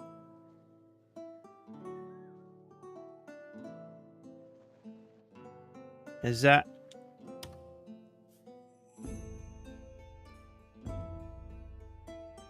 Huh. Damn, look at this. Damn, we should have came back. Ooh, look at this. So this is the history of our investment. So when we first put it in, the first thing we did was lost 12%, then made 3%, 16%. Dang. So right now we are up 162 silver. But we are down from our previous high of 839 silver. Damn. 847 silver was our... Yeah, so that's the bank for you.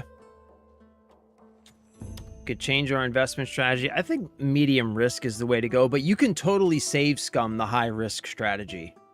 So you can save, right? Like walk right outside of the bank, save, and then you can come in here and just save scum the high risk strategy.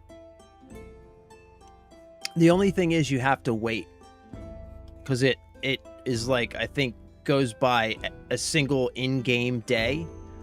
So the only thing is you have to wait a little bit, but you can totally save scum it. Money is a noble thing. All We right. guarantee safe transactions. Whatever, bro. Just don't lose the rest of my money, all right? How about that? That would be swell. If you could just not lose the rest of it, I would appreciate it. Thank you. Please and thank you. All right, what did I want to do next? Yeah, I want to go talk to this guy.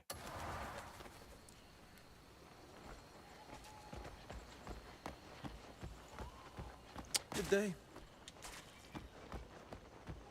Yeah, so Nova, I'm not sure if you saw, but at the highest, I made like 330 some gold. Hail and well met. But it goes up and down. So right now I'm up 162 gold, or 162 silver. But again, you can totally save scum it. Oh, what's this?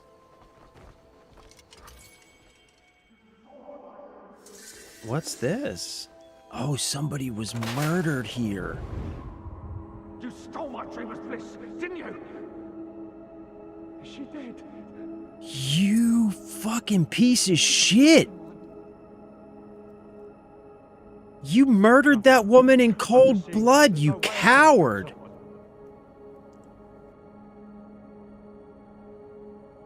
Dreamer's bliss. I need dreamer's bliss. I need to escape this nightmare. Oh, he's a junkie. He's a junkie and he murdered that woman in cold blood, you son of a bitch. You son of a bitch. Hail and well met, good stranger. I hear some folk fry their meat in oil. It's a queer way to cook, isn't it? Foreign cuisine will never cease to amaze me. Yeah, so Bubba, check it out. I'll show you right now. So we're standing right here, right? So if I go over to this helmet, go to use. You see how it's has this top one highlighted?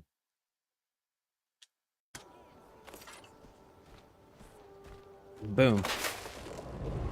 I can watch the memory again. My dreamer's bliss, didn't you? Is she dead? Did I kill someone?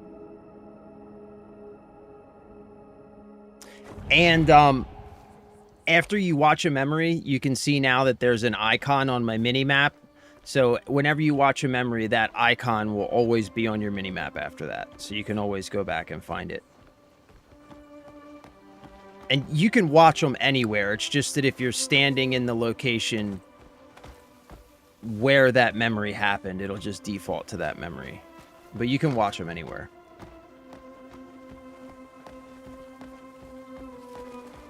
Greetings, warrior.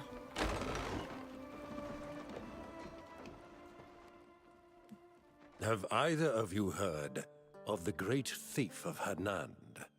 Hmm? I have. Just got It hot seems as he robs balls only in the here, rich by and the wealthy. way. And gives his pilfered coins to the poor. Oh, it's Robin Hood. There are better, lawful ways to aid them. Even so, his popularity among the paupers grows. He'll boldly leave a letter at each scene with clues as to where he'll strike next.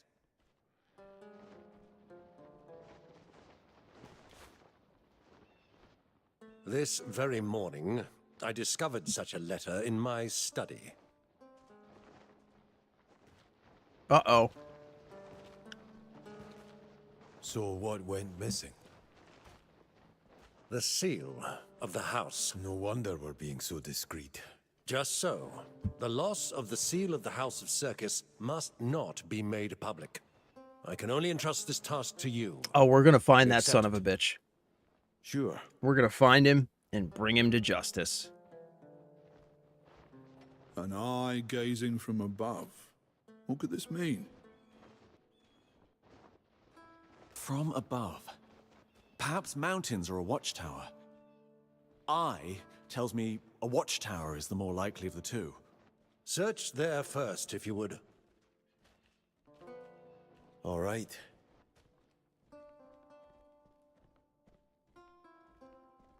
Okay.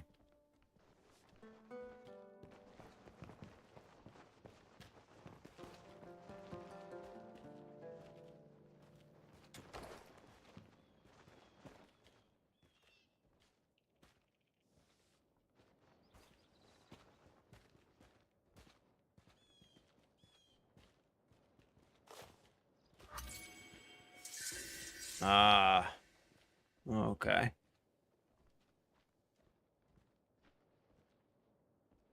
Check out those gloves, though, son. God damn, look at those gloves. Ooh-hoo.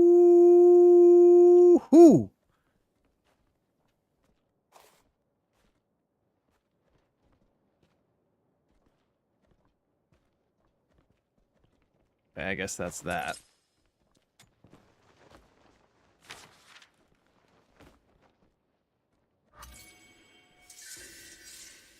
Should you seek what I have taken, unravel the riddle and pursue me, if you have the courage. Ooh, brother, do I ever.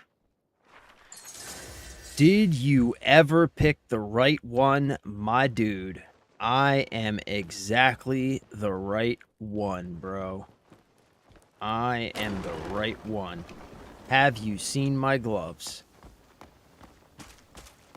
Have you absolutely seen my gloves?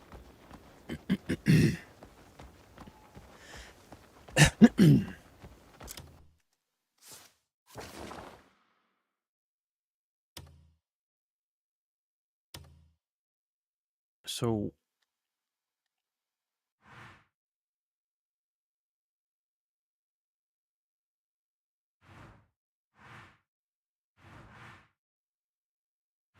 Okay.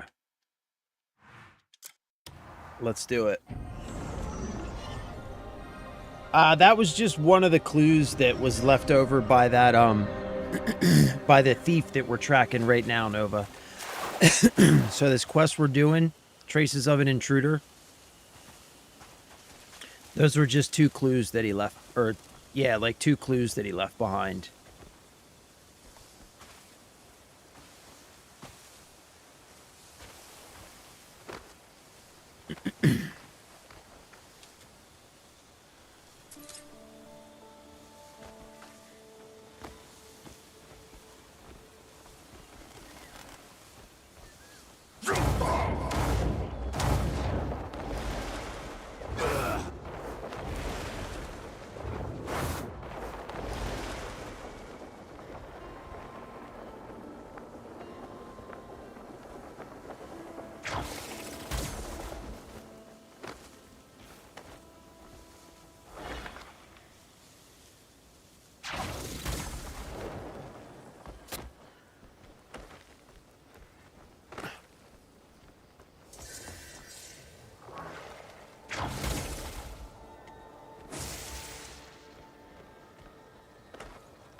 The hell you at, Daryl? Come on, Daryl.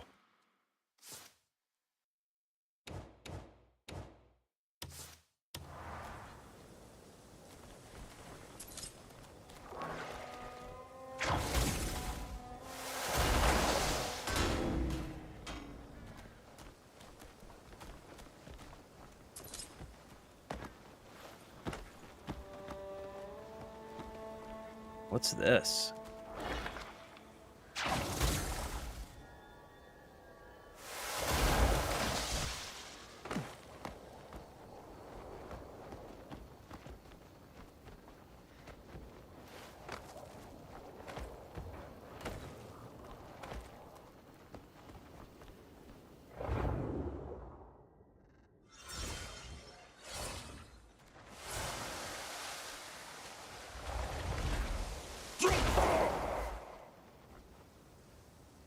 Okay.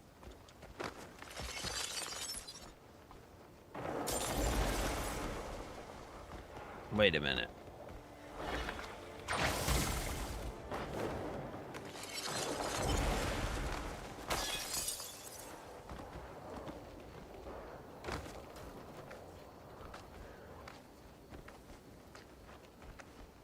So this definitely has a core.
Ah, you sneaky devil.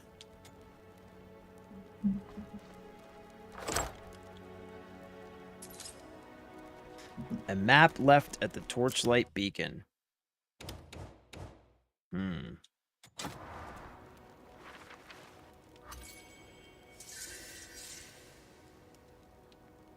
Now that the climb is done, look below. Huh. Now that the climb is done, look below. So there must be a camp or something down there? Ah.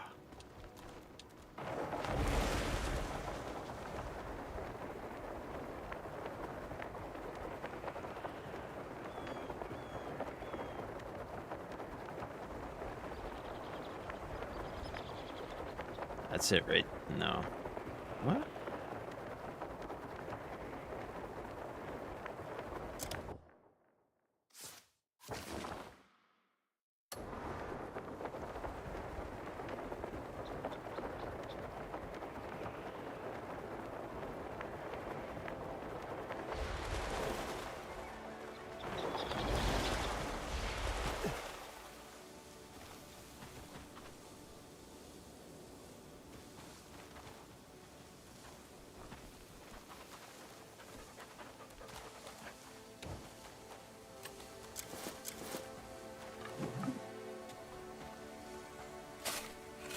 Yeah, we got this. Thief's first note acquired.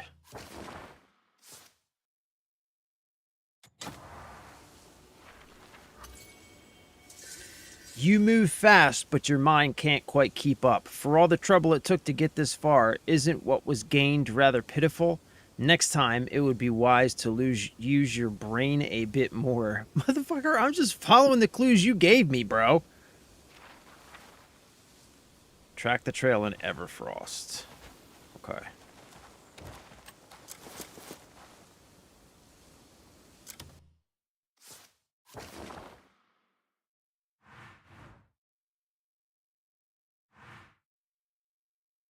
Oh. Dang. I think there's a big mountain right here.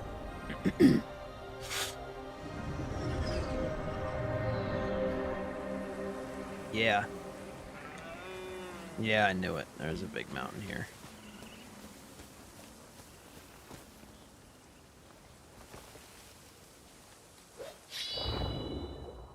There's got to be like a...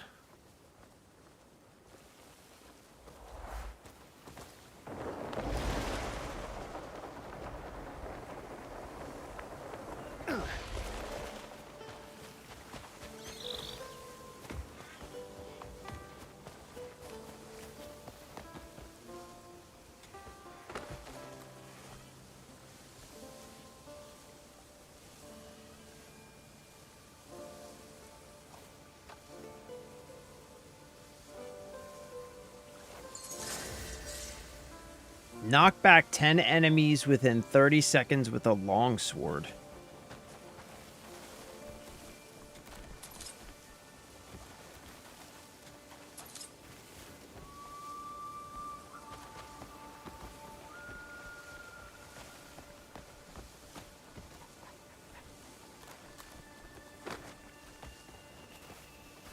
Dang, where the hell are we going, man?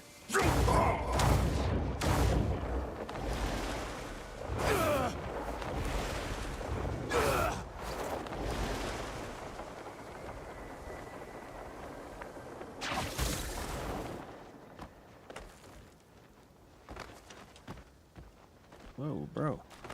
What are you doing there, buddy?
There's got to be like a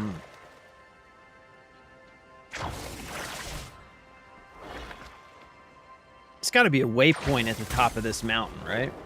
It's got to be. Whoa, get up there, Cliff. What are you doing?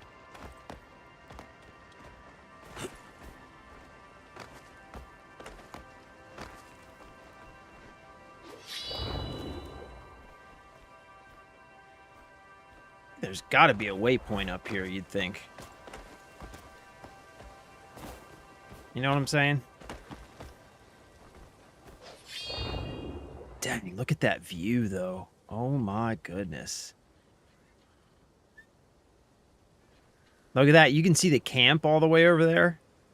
That's where the camp is, like right over there somewhere. I think like right around here. Oh, no, it's right here. Oh, shit. Whoops.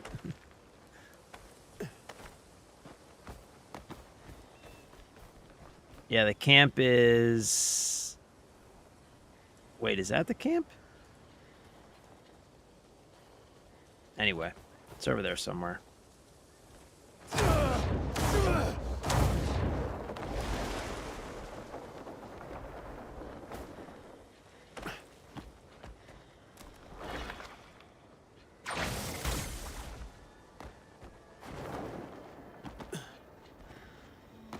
Coming down the mountain. Ba-na-na-na-na-na-na-na-na-na-na. One of many children. Everybody has their own opinion.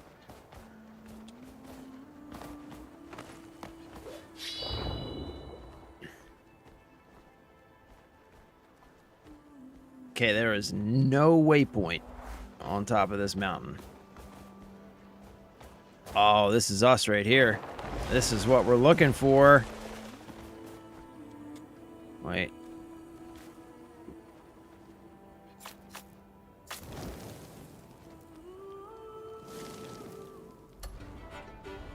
Give us a little bonfire. Here's our box.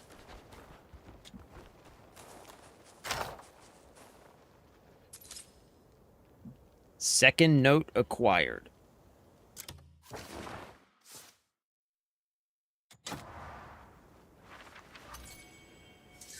You're good at climbing to high places, but were you so busy looking into the distance that you forgot to watch your footing? Learn to correct your gaze. You know what? When I find this dude, I am going to slap the ever-living piss out of him. Not liking your attitude, buddy. I'm going to be honest with you. When I first started, I was on your side. I was like, steal from the rich, give to the poor. You know what? That's something that I can get behind. But now, it's starting to feel like you're a little bit of a dick, bro. A little bit of a dick.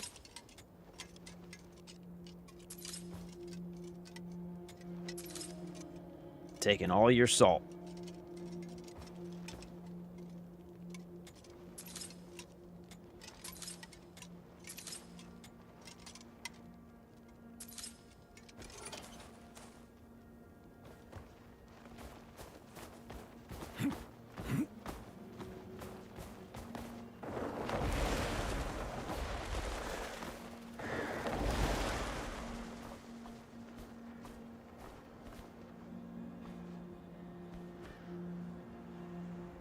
I'm Batman.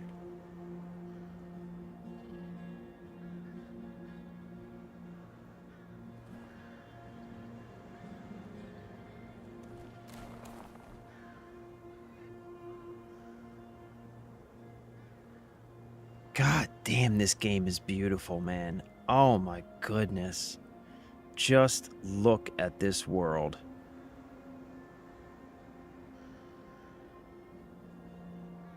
It just beckons for exploration. Gorgeous. Absolutely beautiful, man. Look at this. Look how far off into the distance you can see. God damn, this game is good.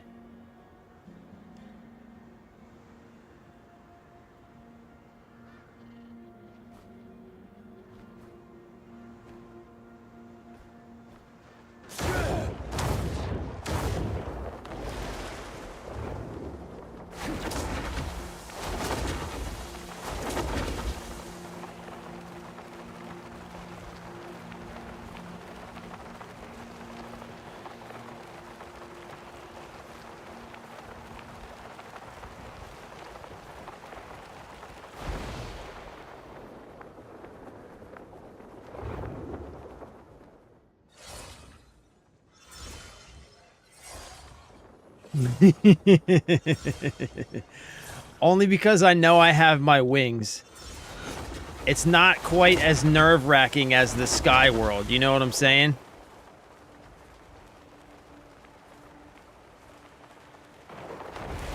Because I know that I can just jump off and fly.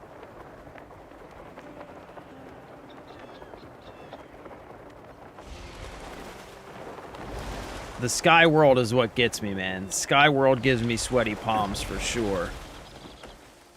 What's up there? We've got some ore. Let's get this silver ore real quick. Come on, Daryl. Where you at, buddy?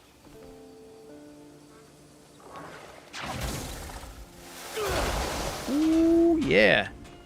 Iron ore. Ah, shit.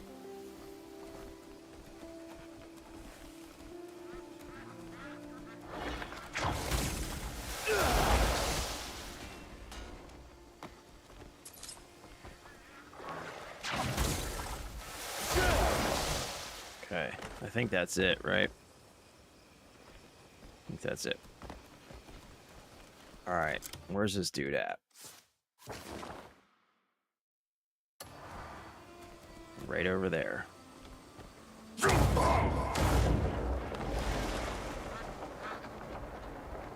Ah, look! This tower is like one of the first places I ever explored in this game. And here we are, back at the tower.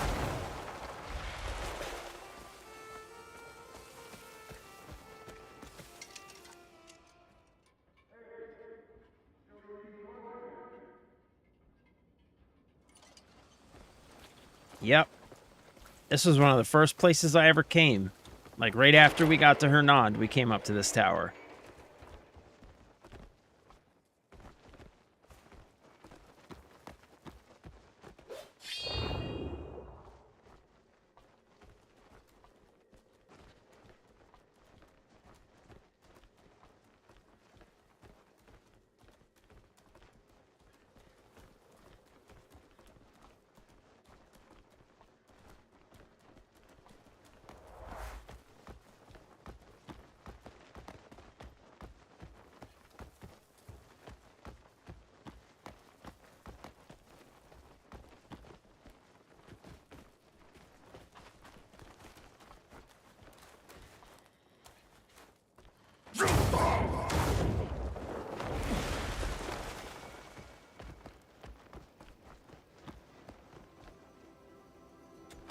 Ah, here's another piece.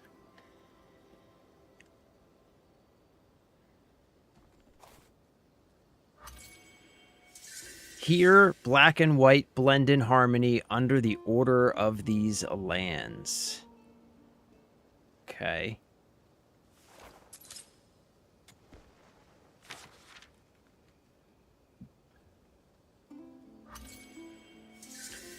This place is your eye, an eye that gazes from high above. But remember, the higher you rise, the more you must look to the lower realms. Never forget to watch over those beneath you, the poor and the common folk alike.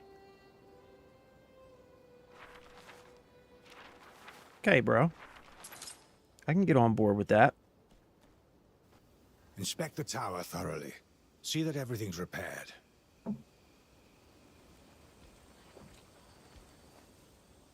Ah, it's you. A moment. Good to see you again. I'd been meaning to fix up this watchtower. But it seems there's a link to the great thief hidden here. Yes. So, did you learn anything? Where black and white exist in harmony. Where black and white exist in harmony. Could it be? I think we're thinking about the same place.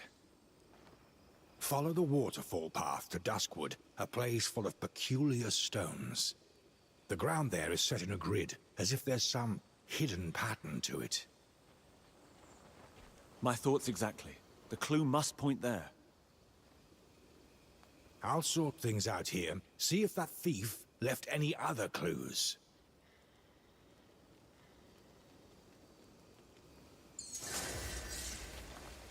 Damn, this is a fucking wild goose chase.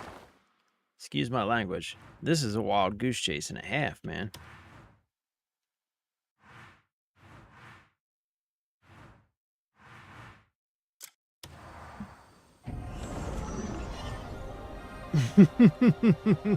Cliff doesn't bounce. Unfortunately.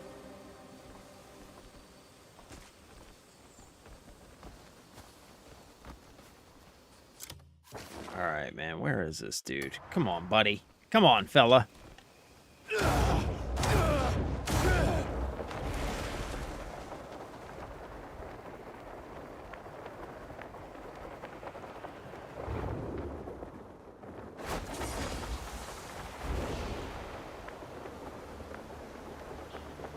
Is this us? Right around here somewhere?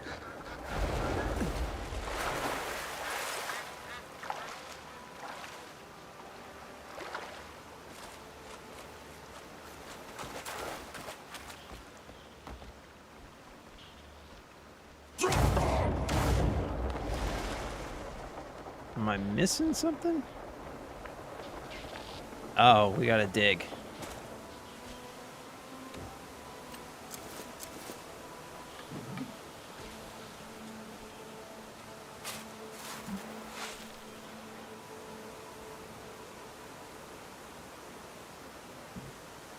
Item not found. What?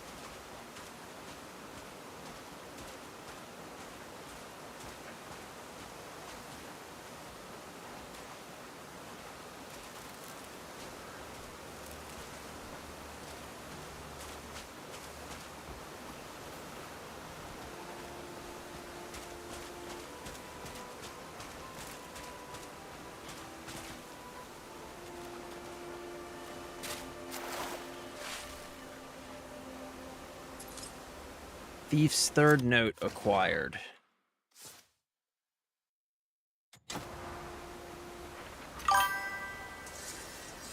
The persistence that took you this far is worthy of respect, but no matter how fast your feet are, it's useless if you end up in the wrong place. Next time, make sure you know where you're going. Bro, come on, buddy. Come on, fella, give me a break here.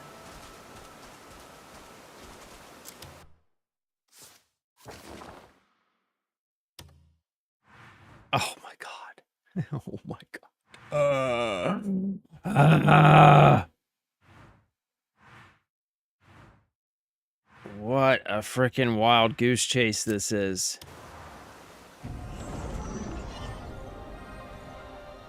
What a wild goose chase this is.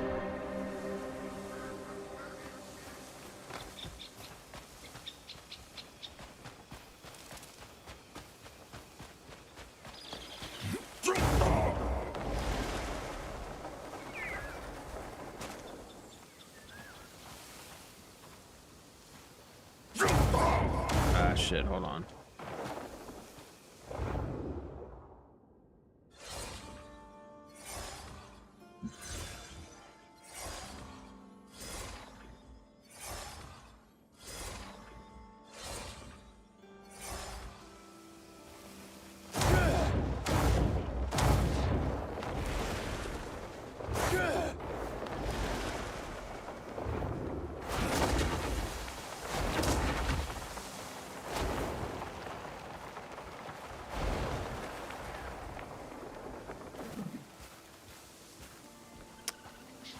Oh boy, we got us a puzzle.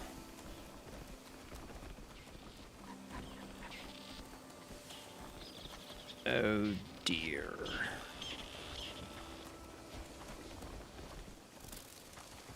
What is this?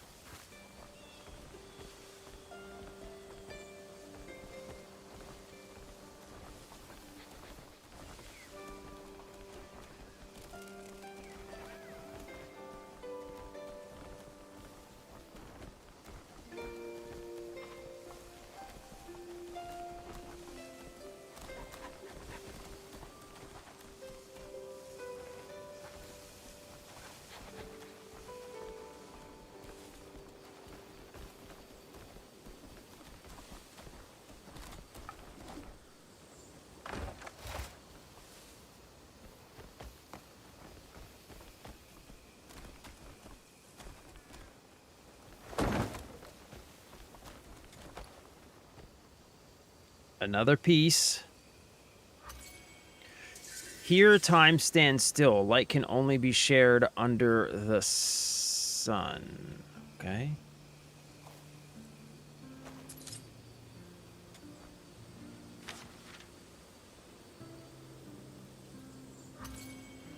Here, black and white blend in harmony under the order of these lands. You must care not only for the shining figures beside you, but also for the poor and weary who linger in the shadows. To achieve true harmony, should you not open not only your own storehouses, but those of the nobles as well. I mean, bro, listen, I'm, like, on board with your whole message here. Like, I'm totally on board with it.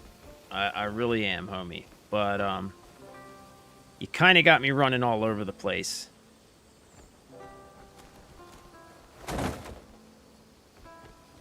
I mean, this has got to be a puzzle, but I have no idea what...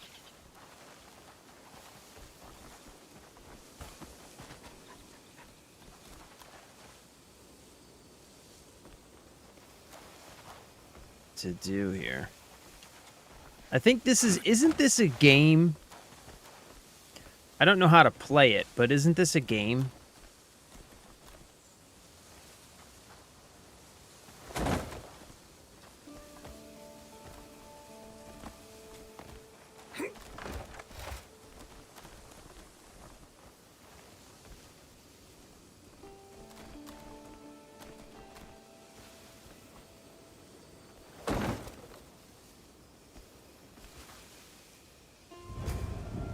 Oh, okay. That's a lot easier than I thought it was going to be.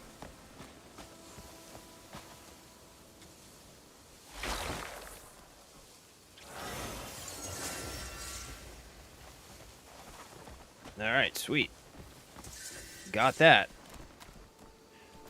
Oh, all right. It's 3 o'clock. Oh, make 5 in a row, one color, either white or black. Oh, shit. I should have read chat. Should have read chat. San Chisel, what's up, brother? Welcome back. Good to see you, bro. I hope you're having a good day. I think that's going to be it for me, though, today, gentlemen. I got to jump off of here. I got to do some, you know, normal life stuff. San Chisel, sorry to run right after you joined, brother. I apologize. Yeah, sorry, man. But we will be back tomorrow. And tomorrow we are going to be playing, finally, Lego Batman Legacy of the Dark Knight. Unfortunately, it doesn't go live until 1 o'clock. But I am going to speak with my wife and see that if I can get us maybe an extra hour or two. So that maybe we can play a little bit later, since it doesn't go live till 1, and the first 2 hours, you know, we'll just play Crimson Desert in the morning, and then as soon as Lego Batman goes live, we'll start playing that. But see if I can get us a little bit extra time so we can get some more time in once it finally does go live. But oh shit, gonna be playing that Forza, son. I feel you, bro. I feel you. Cryptic is playing Forza as well. You should link up with him. He'll probably be in here at some point. I didn't see him today, but he'll probably stop in at some point this week. All right, I love you guys. Bubba, you are welcome. You are so welcome, brother. Thank you so much for hanging out. I love you. I appreciate you. I hope that you enjoy the game as much as I do. It really is fantastic. I think you're going to love it. I think you're going to love it. If you're a D&D fan, then I think that we are of the same heart and mind. So I think you're going to love it. But, yeah. That's going to be it for me. I love you. I appreciate you. Thank you guys so much for being here, as always. Have a wonderful evening. Be safe. Be blessed. Have fun. Take care of each other. As always, I will see you next time. I am out of here. Nova, thank you for being here as well. See you guys next time. Bye.